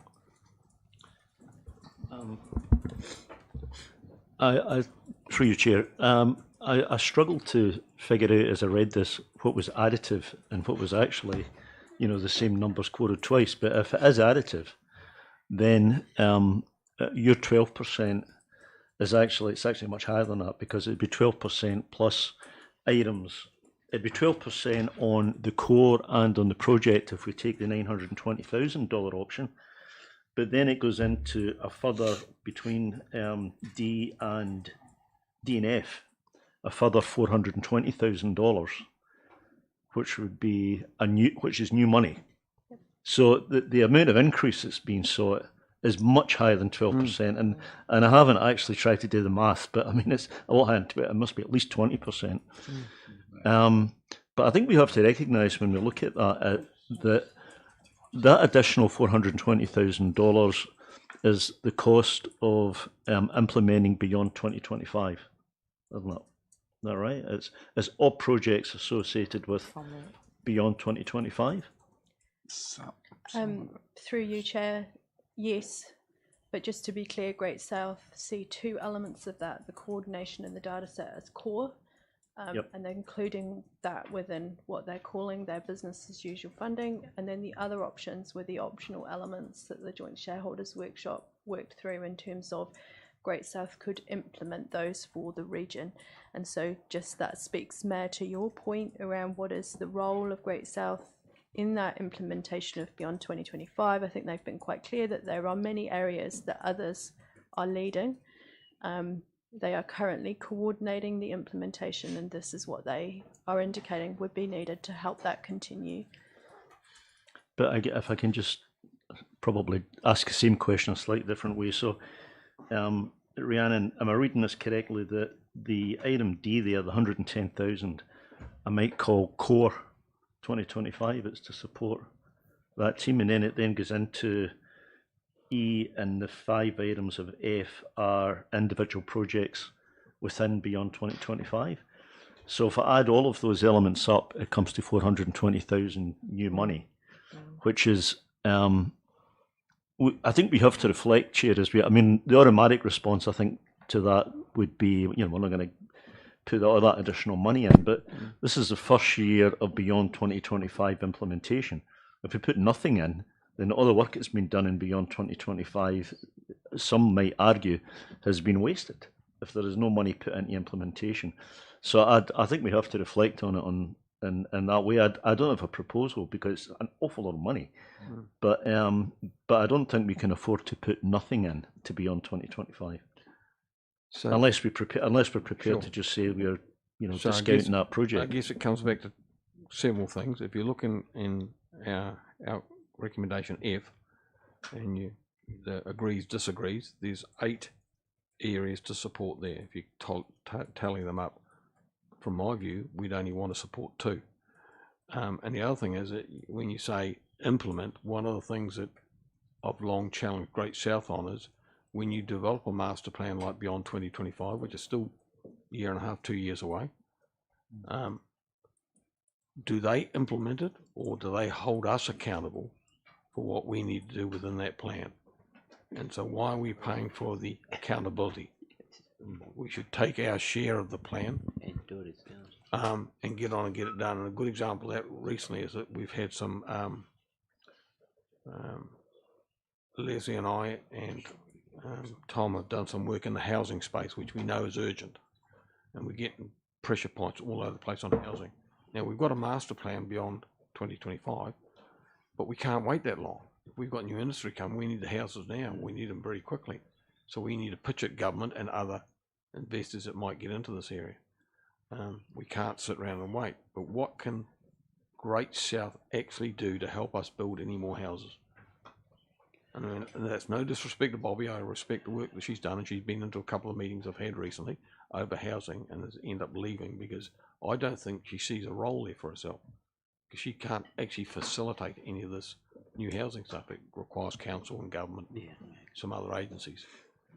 There is a question, no Chair, whether agreeing that Great South are a little bit off to one side to be able to be part of the main game, but whether the work which is being done by Bobby, you've mentioned her name, whether the work that's been done by Bobby still needs to be done by somebody, because it's got to be pulled together by somebody, and that's the work that Bobby has tended to do. Whether that's through Great South or whether that's through the city or by some other means, I think somebody has got to do that work. Mr. Mayor, I'm sorry, we've lost the live stream, so we may just need to adjourn so we can correct that issue. The camera has frozen for some bizarre reason, so I apologise for the interruption, but we can't. The camera doesn't want us to Did be you do covered. that, Ringy? We can't hear us. Duck out of the room here and freeze it. We did it. Get into Langley. We can hear, but we've lost all the cameras. I don't know that we Because can it froze it a bit where you can see my bald spot, so it's kind of... Hey, guys, look, even though the picture's frozen, the sound hasn't. Sound's still working. Yeah. The sound is still So if we live. could just take a quick adjournment, we'll get IT to fix this for us. Mayor, thank you. True.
Thank you for all of you joining us on the live stream. Unfortunately, our camera has frozen. We're going to have to create a new live stream feed. So if you can come back in about 3 minutes, you'll be able to join us again and this debate will resume. Thank you, and we'll see you soon. There we go, it's working. Magic. Right. By the power that is IT, we're sorted. Don't say that. They want a pay increase. Sorry? Okay, Grant and Co. We're ready to go. Right. So thank you, live stream viewers. So where were Councillor Campbell. Yes. So just going back to where we were, Tom. One of the discussions that's been had with the Beyond 2025 document is the issue of who's going to deliver them. It's all right having a nice master plan, but if you don't have somebody who puts their hand up and said, yep, I'll sort that housing out or I'll sort something else, then it just sits in the plan. And so the issue is, if they've got the plan together and they do have designation of who's responsible, like the city's got some responsibility for some of those work streams, what more do we need? Do we want them to have accountability that we actually deliver? Well, I don't think that's the role of an economic development agency. I think it's difficult to have that discussion, Mayor, when we're sitting in this. You know, I think the question of where we, how much money we are prepared to give Great South, and it might be that we decide on an amount of money, the maximum that we're allowed, and then look at how it should be divided up and what projects. I mean, I wonder whether this kind of forum, whether it's in public or whether it's in private, makes no difference. This kind of forum can really just make these kind of decisions. It might be we can decide, look, we're going to give them $1 million and no more, or wherever we decide. But I think we require another meeting probably to be sorting out how that money can best be spent in consultation with them. Yep. So, where are you going, Patricia? Oh. I thought you were running away. So Tom, are you suggesting laying this on the table for later? Depends how quickly they require it, I suppose. The letter of expectation. Next month, isn't it? Yeah, next week. Next month is a week away. Yes. So this report builds on the workshop that you Sure. had with Great South. Yep. And the Joint Shareholders Committee do need from us the priorities in order to include that within the joint letter of expectation. Right. In order to give Great South fair time to respond with their draft statement of intent. Okay. There is also, because it is an LTP year, the alignment with the LTP budgeting process that's important to consider. I've written the resolutions the way that I have to give complete transparency to yourself. Sure. Charmy and I worked on them together in order that you could see each element that they were asking for further support, so that you could see the breakdown of where they need the funding in order to inform your decision making. I certainly hear the recommendation from the Deputy Mayor, and that's why further down the resolutions I was suggesting you provide a total figure. And then the next resolution seek feedback from the board if they would suggest a different breakdown. They do need to understand from you as a council as to where your priorities lie. You don't need to work down the resolutions the way that they're laid out. You could work backwards from them. But that's just some background on why the resolutions are written the way that they are. Sure. I'll come to you in a minute, Ringy. So, just as a view on that, Tom's suggestion was okay, but for me, it's sort of not okay. It's a little bit like saying, well, we'll give them an extra 500,000, let's say, whatever the figure turns out to be, because we can afford it. To me, it should be, what do we actually want to purchase? And if we don't want to purchase any more than what we're currently purchasing, then you don't give them any more. It's the other way of looking at it, I guess. Rangy. Oh, look, just regarding paragraph or section 6, I honestly don't think there is no need to have A or B there, considering that they both relate to like A relates to section 58 of the Act, and B relates to 56. I think if you just say they have to comply with the Local Government Act, covers everything. I think we're being too specific there. It's like telling a director of a company he's got to follow the rules of the Companies Act. You know, I mean, it's common sense. They are a CCO, and they should comply with the Local Government Act. I think spelling it out is not necessary, and I think slightly unprofessional. Yeah. Support that idea. Yeah. So who was next? Oh, Alan, yes. Yeah, I just want to speak to this too. As I read through this, and based on all the discussions that we've had, I think we were, like Ringy just said, we're being too specific on a lot of things. I see everything in here under section B2(1), really, everything's economic development. Everything that you've got in there listed below that, business development, tourism development, events development, that's all economic development. To me, that should be the only thing that they really are tasked with. And I would support a a cost of living adjustment, but I sort of think that's where it should be, in my view. I don't think all the things below that.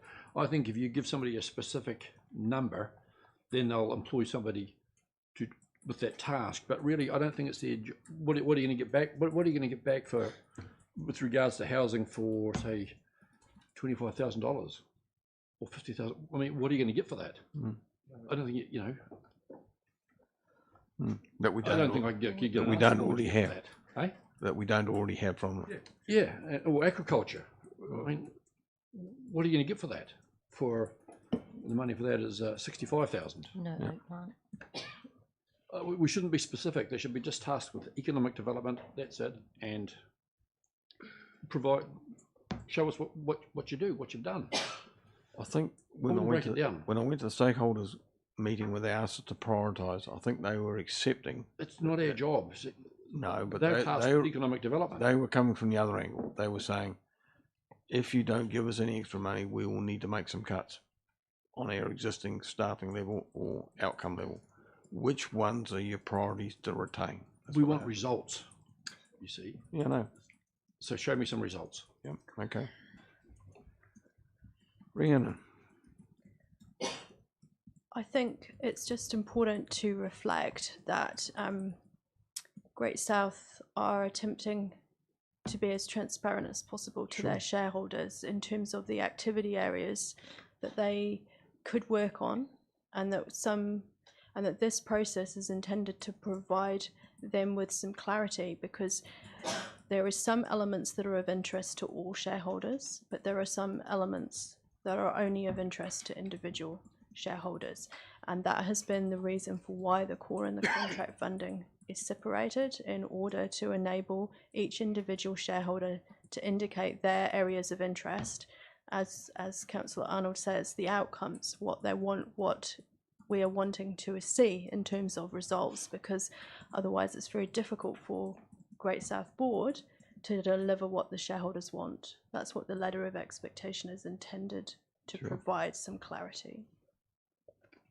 I understand that, but when you look at two of those outcomes, to support forestry and water, so putting aside water, and then on the next one you're talking about land use, which is really about the carbon forests, which everybody's nervous about. What outcomes will we get if we fund those areas? I mean, that's the issue, which is what Alan's raising. You're purchasing a service, not just purchasing advice. We've already got the advice. We know how many hectares are currently running per annum into carbon forestry. We know it's a mess, but the fix is not with us. The fix is with central government. So how much more do we need from our economic development agency to help us get the fix? Never mind, Leslie. Thanks, Mr. Mayor. I was just wondering if it might help focus our minds a bit if we dealt with 1, 2 and 3, A and B, and then focus the conversation after that.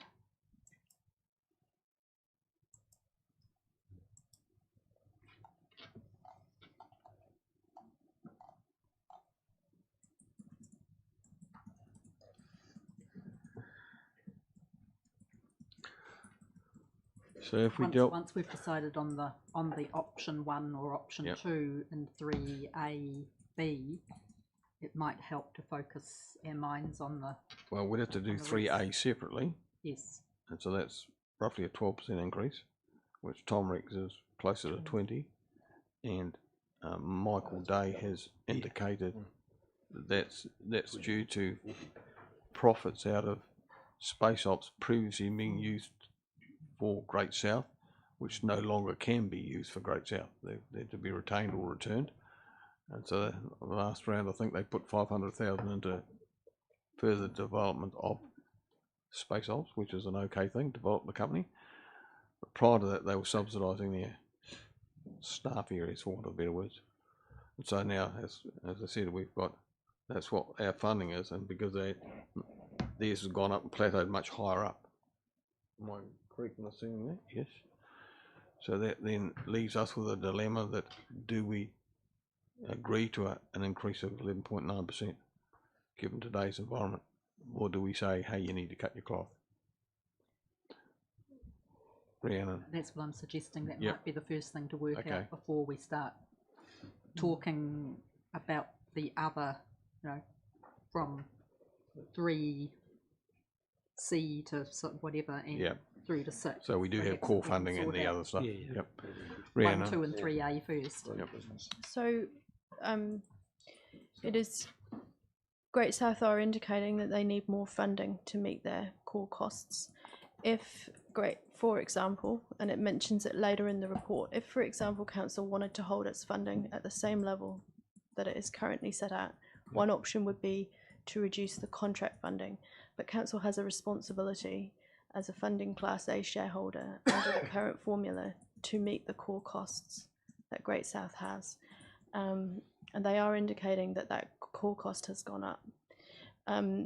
So that would be one way of approaching this, is to say we need to meet the core costs, and then if you as a council want to ask them to cut the cloth, as you put it, Mayor, then it might be in the contract funding. I guess that, and I'm just playing the devil's advocate now. So that's cost plus everywhere. If you take that mentality, their core funding will always be sitting there with a cost of living adjustment going forward. But where's our ability to say to them, well, actually, what are we getting for our core funding, as opposed to focusing on the other list of things as well? Because that's what council had to do recently. Tom. Chair, I guess I'm probably going to repeat myself a little bit, but I mean, if I was making a proposal, it would be that we agree to their requested core funding increase, and also their requested project funding increase, but tell them that we expect that project 2025 must be taken from that monies. Because when I look at project 2025, it actually falls into the categories anyway. I mean, it's about tourism and economic development. I mean, there's a kind of artificial distinction made between project 2025 and the project work that they're doing. So I guess, for the sake of getting a proposal on the table, I would propose that we agree to the 11.9%, I think, increase, an increase to 900 and something thousand. I think that's another 11% on that part of it. But that we expect that the project 2025 work is done within those totals. So let me tease you out a little bit more on that, just on play the devil's advocate. So one of the core things for me is beyond 2025 is a master plan developed by Great South in consultation with everybody. And a stunning piece of work, no doubting that. And it gives central government that also funds Great South at times some way forward. But do we expect our development agency to actually deliver that plan, the 14 strands that within it? And I would argue they shouldn't deliver any of it. It's back to us to deliver it. So what will their core role be going forward? Are they just going to drift off and do some other work, or are they going to monitor our behaviour within those outcomes? Given they're 2 years away. My personal view is that they should have a scorecard type accountability and coordination role. Somebody has to. We will continually be asked, how's Project 2025 gone? And we'll be required to, by central government, we'll be required to comment back on that. If there's nobody pulling this stuff together, and I don't mean by that leading it, if there is nobody pulling that stuff together, then we're never going to know how to answer that. And our ability to access funds and support some of these things in the future is going to rely, I think, in our ability to answer those questions. Okay. All right, Michael. Thank you, through yourself, Mayor. Councillor, I'd just like to support my staff member in relation to what she was saying about the core funding. I want to highlight that core funding doesn't actually get you any outcomes. You should actually be aware that they're not providing you with any outcomes from that perspective. That is the executive team, it is their payroll team, it's their accommodation, it's their finance team, it's the back office functions in relation to Great South. It is to keep the lights on, and they get nothing else from a service outcome in relation to that. Your contract funding brings in all of the people that actually get out there and actually are doing all the projects from that perspective, and they also get funding from other sources to do even more projects from ministry, etc., i.e. Great South, the Just Transitions component. When they did that component, that would be an example where staff are being funded and managed through there. And it is slightly offset by some of the administration work they do for other entities, so they do get some revenue in to offset some of that. That is what the 11.9% cost is indicating in relation to that. You could argue that's potentially a cost of living component associated to their core funding. Some of that will be, in the past they haven't quite had the right formula in relation to their core funding and have now got that right. So some of the costs that should have been core have now been corrected and reflected in here. So it's probably a catch up on some of the previous core funding challenges they've had. Our finance team has gone through that and accepted what's in their core funding this time around. So I just play the devil's advocate for you again. I know I've got some other hands up. So most of the things you had on that list, Michael, were people orientated, personnel, admin, management, payroll stuff. Who's had a 12% increase in recent times on payroll? Through yourself, Mayor, I also highlighted there the accommodation costs, etc. as well, which does go in hand with an organisation that's got more projects going on. They need a bigger accommodation and bigger admin support, so that'll be a proportion of that as well. Okay, I'll come to you shortly, Leslie, about putting those motions. Evelyn. Yes, because I did have my hand up before, but I think addressing the real cost of running the organisation has probably been something that they've needed to do for some time, and it has been masked by other things that they were doing. Also, having been hiring lately, I know that the real cost of hiring has increased.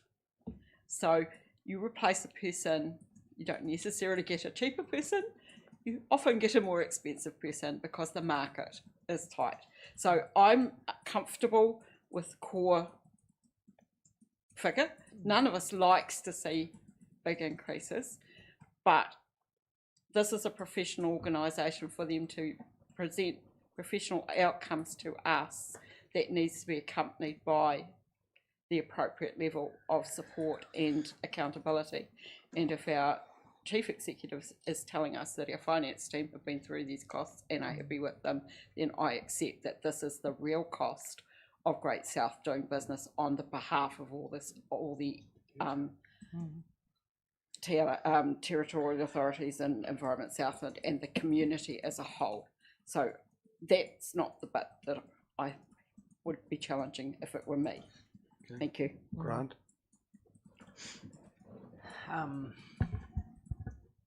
Where do I start? I suppose. I think I was just looking at their report. So there's costs for business services 23, 24, 482,000. So, they're keeping the lights on it 1.6 million when you roll up all the funding seems a lot. So I wonder if that's actually correct around it is employing staff which will do stuff, you know, so we won't get nothing out of it.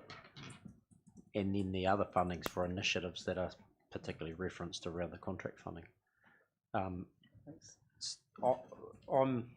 supportive of, in essence, Leslie's proposal around the core funding piece increase, and then if we hold the contract funding at what it's been, which is 775,000, I think, isn't it? That's correct. I'm reading that right, aren't I? And then we tailor what the outcomes, because one of the things I got through reading this paper was I'm not really clear on what's going to be achieved in each of those areas for 775,000. So I'm absolutely, we need to see that, you know, and I think as someone's said, all that's business development. Well, in effect it is. And so I know the different work streams, but it is all economic development. So I'm supportive of the core funding piece, acknowledging that I don't think it just keeps the lights on. I think it actually keeps, you know, people are employed there and there will be stuff be done, there'll be output. And we hold at our 775, which lessens the overall impact. So the increase is 11% on the core, but overall our increase is much less, which fits in line with probably what our rates increase was, I would have said, if I did the maths. Rangy. Yeah, core funding, Michael, through the chair.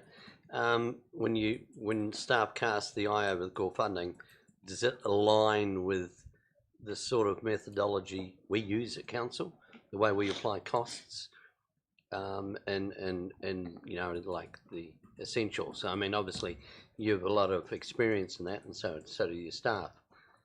Are they apples for apples? Through yourself, Mayor, historically we have used what we call general services as, so we're very open from a public perspective of what the cost of our general services is, and we split that out and show that includes our corporate services, so we're clear to the public. In respect of Great South, as I indicated before, we've had challenges in the past that we've seen an increase in costs coming through in the last few years in their core costs, and they have not been reflected in what they're requested as funding from those core costs, and that's been small values, but it's small values that keep increasing, which have equated to a reasonable increase on that. They are comparative to what you would have from your core functions, as in the ones I outlined before, but they none of those core functions, the same as from a council perspective, contribute to the service output from perspective of direct output. They do all contribute because you need to make sure that the staff on the front line are getting paid and that their health and safety and etc. is being monitored. So, but they do contribute to the same cost, and they've got a similar cost profile in relation to council in that perspective. Thank you. Leslie. Thank you. Michael's just giving me the assurance that makes me feel comfortable with Tom's suggestion that,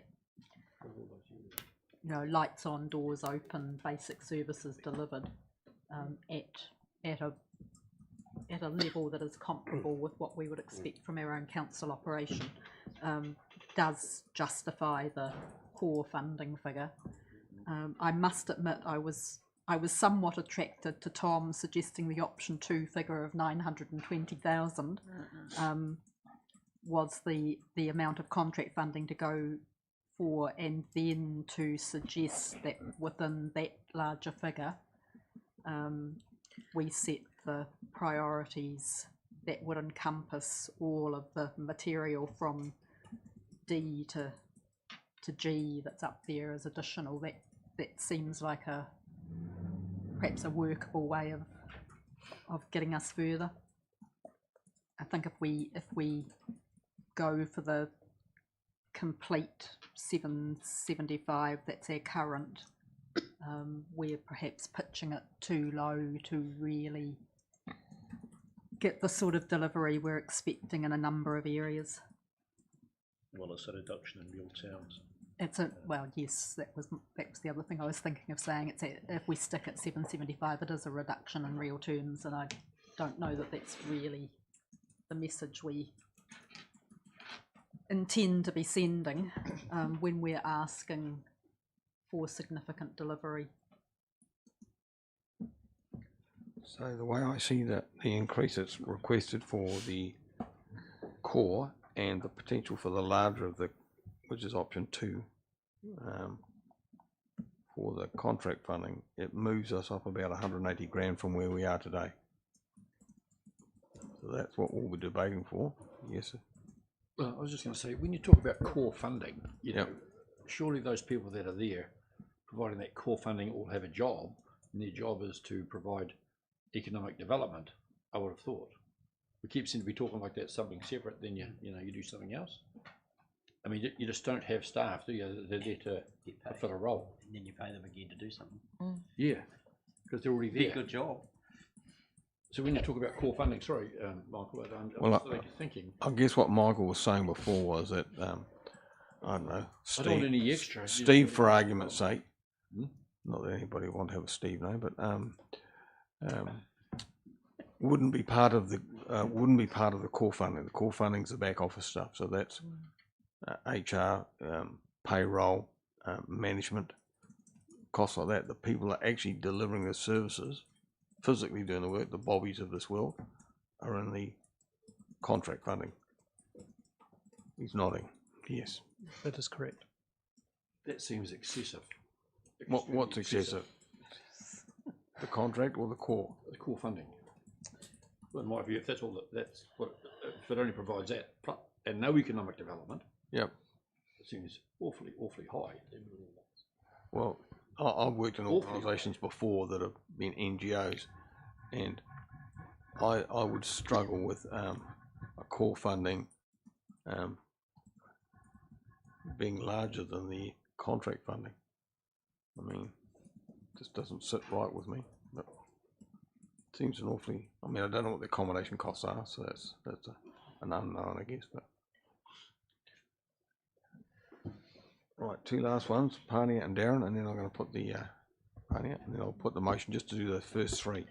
Okay, no, I mean, I was really just wanting to say that I just thought the core funding also was slightly on the high side. Sure. And hence why I was sort of supporting Grant here in his comments that he made around it. And I can understand the increase because it probably more likely will include other things. I think my other thing was around the option 1 and option 2, where you see when there was an increase within the 920, it was quite interesting to see that the split between business and tourism, where the business development we were looking at was 100k, in option 2's only 105. But when you look at tourism, there was no actual, for me, justification around the 250 to 413. To me, I was trying to understand what was the increase in tourism rather than business development. Sorry. An actual reduction in events. Yeah, Rhiannon, do you want to? So through you, Chair, you're absolutely correct in terms of that difference.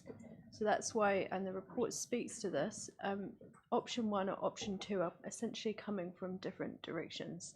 Option 1 is based on the letter of expectation approach that runs every year in terms of you as a council saying, okay, what are our priorities? And so as I've written in the report, I've put that breakdown there as a starting point for you based on all the historic conversations this council has had every year.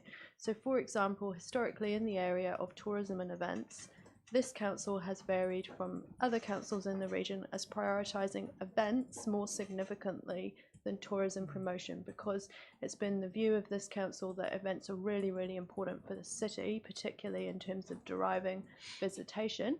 And historically, we have had a lower focus on tourism, for example, than Fiordland. where it's a really core industry. So tourism is increasing in importance for the city, but it's still not, for example, one of the major economic drivers. So it's a starting point, option 1, to reflect what historically has been this council's position. Option 2 is structured on a 50% split of the costs that Great South are indicating that they need to meet. And again, historically, each year when Great South have come and presented to council, they've said, we need more money for tourism development. And often that has come from either other shareholders or from other sources of funding. So that's why there is a significant difference in the area of tourism development. So just in reflection to that, I mean, I've sat in a lot of these debates, and I mean, if we're paying roughly 50% of that, and our share is, they're saying that the funding they need to enhance tourism is $830,000. That's an awful lot of people power, I guess, for want of better words. And now I hear what the district's got to say about that, and in particular around, what do they call it, Project Fiordland or Project Tiana, whatever it is, major push into that area. But you'd have to wonder what benefit we get out of tourism, yet we've cut our events down from 200 last year to 172, which is only a small cut. But so again, just to be really clear, and I'm not wanting to speak for Great South here, I'm just repeating the words that they have given in presentations annually. Tourism development, the budget is not primarily people, although there are people. It's also the costs of delivering promotional campaigns. Promotional campaigns for tourism are expensive, even if you run them on social media. So that's an important reflection. Now, I can't give you the specific amount within the 800,000 that they've provided to us, but my understanding based on earlier information is that's where some tourism spend goes. And again, you're correct, Mayor, option 2 is lower because it's constructed a different way. It's saying 50% of their total costs. If you as a council wanted to continue saying events are really, really proportionally important to our council, then you could indicate a higher level of funding. Alternatively, you could take the route that the Deputy Mayor has suggested, and rather than going down line by line and providing funding, you can say, here's our priorities, please come back to us with where you would allocate the funding. I would just flag that is what we worked towards this year.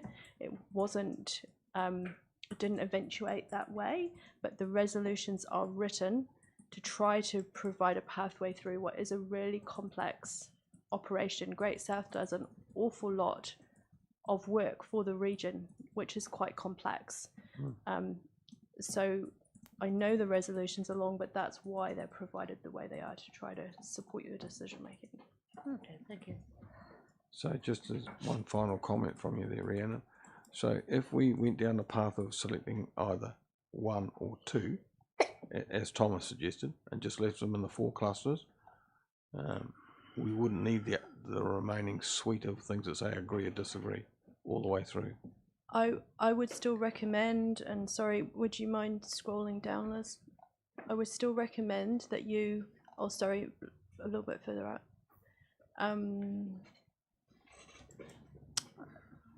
Let me just find the resolution number, but I would still recommend that you ask the Great South Board to provide you feedback, which is, sorry, it's resolution 5. Because you're essentially saying, this is our view, now please tell us your feedback, which is the statement of intent process. Well, it wouldn't be a different breakdown, would it? Because we wouldn't be proposing a breakdown. We'd be asking to propose a breakdown, not a different breakdown. Well, if we accept option 2, we're accepting the 1, 2, 3 and 4 that's in there. Yep. But we would be asking Great South then, if we then passed the later number 4, or sorry, number 5, we would be asking Great South to come back and suggest a different breakdown considering the total figure. Great South might very well come back and say within that 920, we would actually take some out of tourism and see it as a higher priority that there is a regional data centre development continued or whatever. So we would actually be asking Great South within an envelope to come back to us under 5 and say, here's a refined level of reply from us within that envelope. Would that include the 2020 project? Yes, and that could include them saying we really think that the 2025 implementation through the data centre or any of the other aspects are so important that we're coming back under number 5 and saying this is our suggestion. Rhiannon. So I would recommend that you do include the guidance to ask for the board feedback for 2 reasons. Both the reason that the Great South Board has the board members it does is because they're recognised as being experts in business and economic development. So you want their feedback specifically, which we have requested, but within the clunky SOI process haven't always got effective kind of feedback that's really helped your decision making. And secondly, the other aspect of complexity, which both the Great South Board and all the shareholders are dealing with, is that there are multiple shareholders involved here. By asking them to give you further feedback, you're enabling them to flex if one of the other shareholders says, actually, we can't fund this at all. So 50% may not be enough, for example, or one of the other shareholders may say, we really, really value this, we want to put all our funding into tourism. By asking them to come back and say, recommend a different option, you're giving them flexibility to say, we've actually met our funding via a different mechanism for this. We would request ICC, for example, please put some more money to be on 2025. So that's why I recommend including So before we go to the vote on 3A or B, which has got those options 1 and 2 in it, those figures that we've got in there, so if it was option 2 at 920, what's in C through to F is all additional to the 920. Holy crap. Because when you consider that, before I said the 180 was the difference between last year and this year, that does not include anything that's in that agree, disagree, agree, disagree. No, so you've got to add that in as well. Yeah, that's right.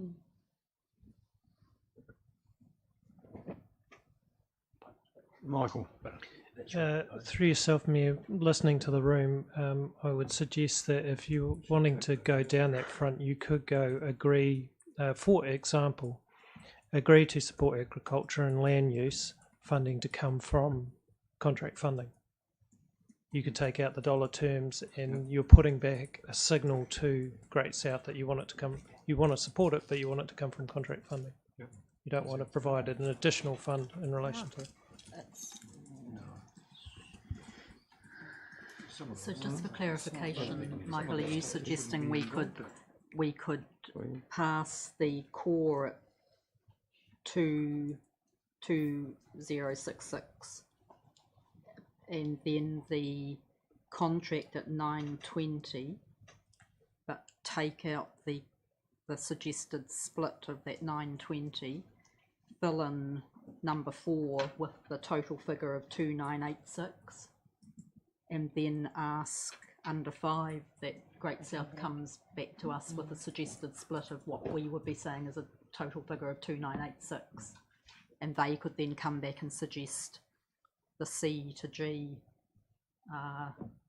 priorities we should consider within that envelope. That is correct, Councillor. However, I'd suggest you might want to look at whether you agree or don't agree to support the different things like housing and forestry as part of that component. So send a message back to Great South. Yeah, I think that's important. Okay. So should, I think that's a good point. So can we pick off those agree or disagree, which then gives form to F? Take CDG. Can we go faster? Because I've got to go shortly. Yeah, come on. Good idea. Raise your hands. Give me your vote.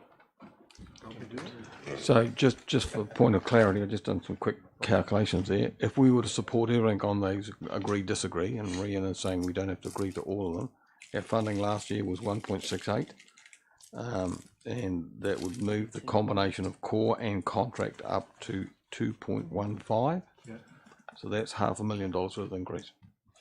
Yeah, but Chair, what I was proposing was that we approve the 900,000, Yes. but say that must include essential 2025 and beyond 2025 work. Yes. Not then Not adding on addition. another 300 or something like that for beyond 2025. Yeah. And then if we give further direction around agree or disagree, then they can come back to us with the priorities, but then beyond 25 within that cap funding of 920. Yeah. I mean, we could express in prose what we particularly support and beyond 2025. But as soon as you put numbers in, if you put those numbers in, you end up telling them how much can be done for other work. That's right. Yeah. So we just agree, disagree, not with the numbers. No numbers, that's right. No numbers, and then take then adopt your proposal, which is 920, which captures all your contract funding and which includes your tourism, the 775, plus those agree or disagree, well, the agreed principles out of 1225, beyond 25, and that gives very good direction. Hearing Rhiannon's point around, okay, we've increased your core funding, we've given you 920 to deliver contract funding, including these agreed beyond 25 priorities for us, and we might only vote one of those in. They may come back to us and say, look, we can't do it for that. And that's fine. That's another discussion for another day, isn't it? But at least we've given them direction and we've sort of ring-fenced what funding we're going to give them. And we're inviting them to come back. Under 5, we're asking them to come back and suggest a different breakdown. Yeah. That's right. With some pretty clear directions from us. Sorry, to factor in your cost, Nobby, your 920 plus your million and whatever it is. Yeah, core funding. Yeah, so your 2 million. Yeah. Yeah, so it's 229 is the total. Just to provide clarity, that 2 million in the core is the total. Our costs underneath are just over 1. Yeah. So but the sum of the core and the project would be just slightly less than $2 million per share. Yes. Yeah. But Councillor Soper was saying 2.9, so I was just wondering. No, our contribution I will was be adding plus the 920. total, you're quite right, yes. $1 million plus 920. Yeah. $1 million for core under this proposal, which gives the increase. Okay, so Michael's given us a little bit more guidance on that. So if we don't agree with C onwards at this stage, or we don't put any dollar amount to it, as Tom has suggested, if we just take option 2, and the core funding will end up at about 1.94, which is about Which includes 260,000 more than we funded them last year. Yeah. Yep. Yeah, which includes the 2025. So if you wanted to come back from that, you could go with the same proposal with the core and the 775, but the 775 needs to include, of course, the economic development plus the agreed beyond 25 ones that you want to agree to. That would pull it back to 1.7. Yep. Which is an increase of about 100 and it's the increase of 108. Yep.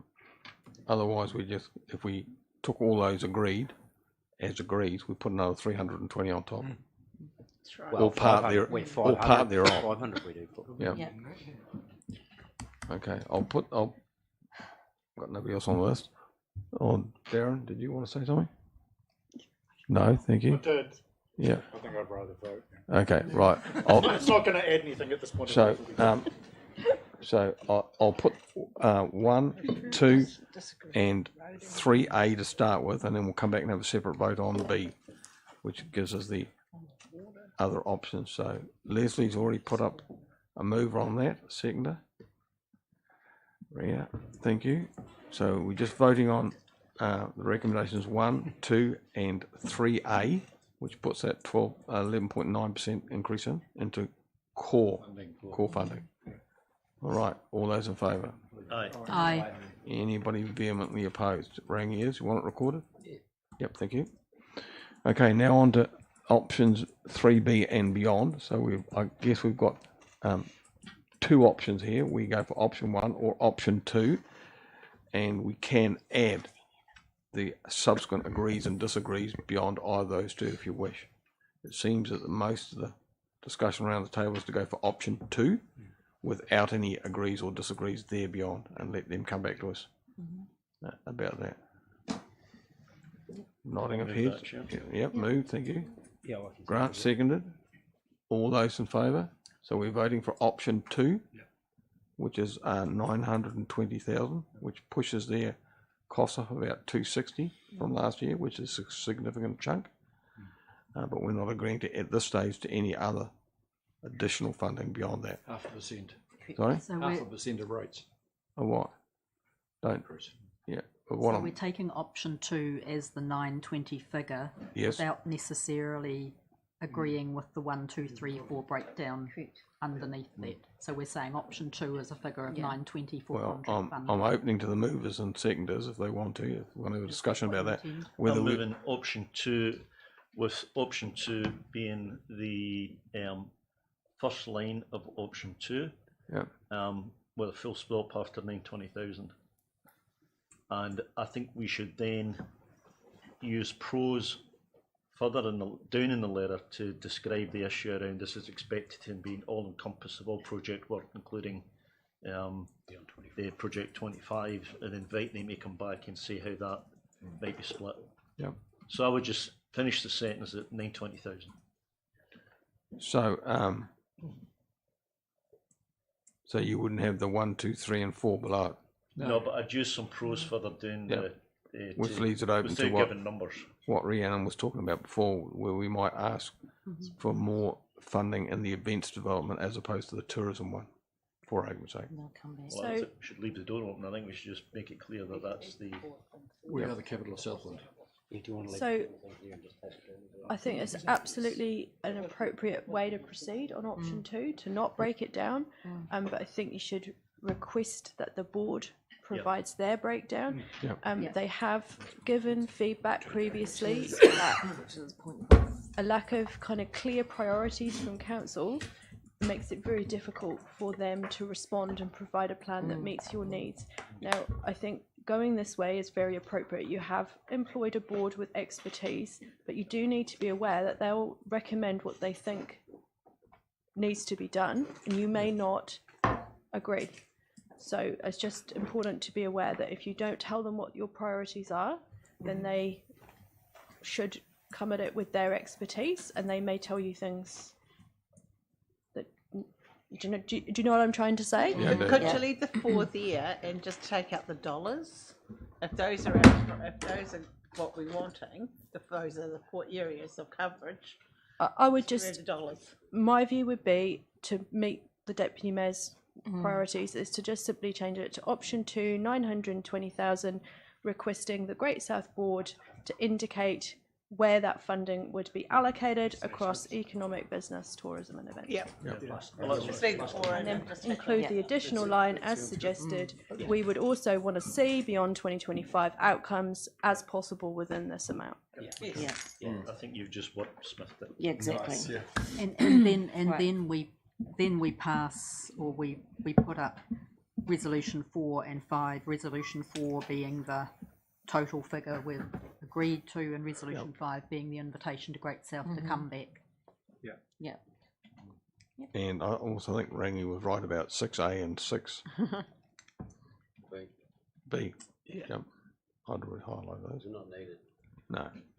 Just a statement they comply with the Local Government Act. Yep. You got all that, Rhiannon? Can I just You got all that? Oh, Michael? can I just say there that I actually don't think it's a bad thing to remind any organisation that we as shareholders expect a no surprises approach. And I also think that it's a timely reminder that we would expect ahead of establishing any other trading organisations that they would seek shareholder agreement from the Class A shareholders. I actually don't think they're bad reminders to. Well, if you're going to include those, I've got about 20 others that you could put in there out of the Act that they should follow. Mind you, after what's happened in the last few months, I know surprises remind us not necessarily a bad thing. No, I would agree. I mean, Crown companies, when they get letters from the ministers, as I used to get, always includes that, no surprises. Yep. Even though, you know, we're supposed to understand the Act, it always says that. Unfortunately, Great South report to the shareholders committee, and that's not us. Now, we don't know what's happening, really. We don't. So, a lot of stuff Nobby may get to know, but we won't. We don't get that. So, yeah. So what's your proposal to remedy that? Get a regular report from No the Republic. Well, 6A says no surprises approach between the Great South Board and Joint Shareholders Committee and Class A shareholders. We are Class A shareholders. We're asking for a no surprise to come down I can give you a below report the after joint each meeting. shareholders. Yeah, I like that. Well, should we treat it like Holco, where we ask them to come back to us quarterly? That would be a silly idea. So their directors come and talk to us quarterly? Yep. I don't think we can assist them. Chief Executive. Leave that with me. What have I missed? Nothing. Oh, sorry, no, I was just going to speak to the quarterly issue. We've got a motion proposed, amended by the mover, assuming the seconder is supportive of the change in red.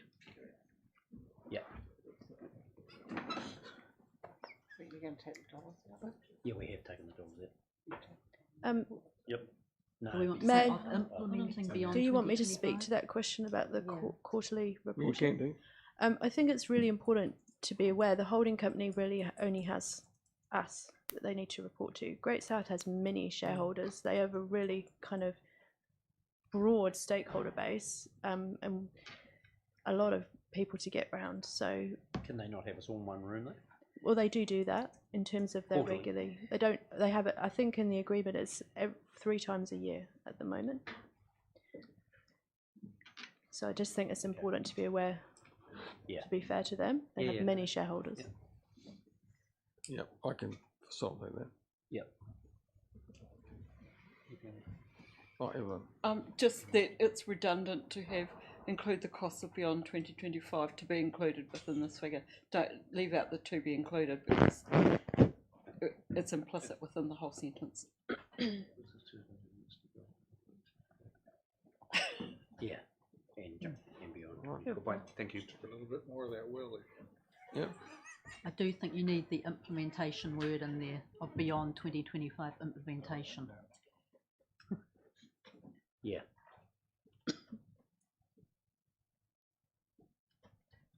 All right. All those in favour of those suite of, which was option 2. Say aye. Aye. Aye. Anybody opposed? Rangi, recorded. Thank you. Righto, Michael. Can we move resolution 4 and 5? Oh, yes. And 6? Yep. Perhaps 4 and 5, and then we can discuss 6 again. Well, let's just do it now. Let's just do it. Well, I'll move 4, 5, and 6. Then. I'll second it. Yep. All those in favour? Aye. Aye. Karen, anybody opposed? No. Okay. Somebody like to move that we go into PE? Yep. Thanks, Darren. Thanks, Leslie. Certainly. Absolutely. That's a good discussion. Yeah.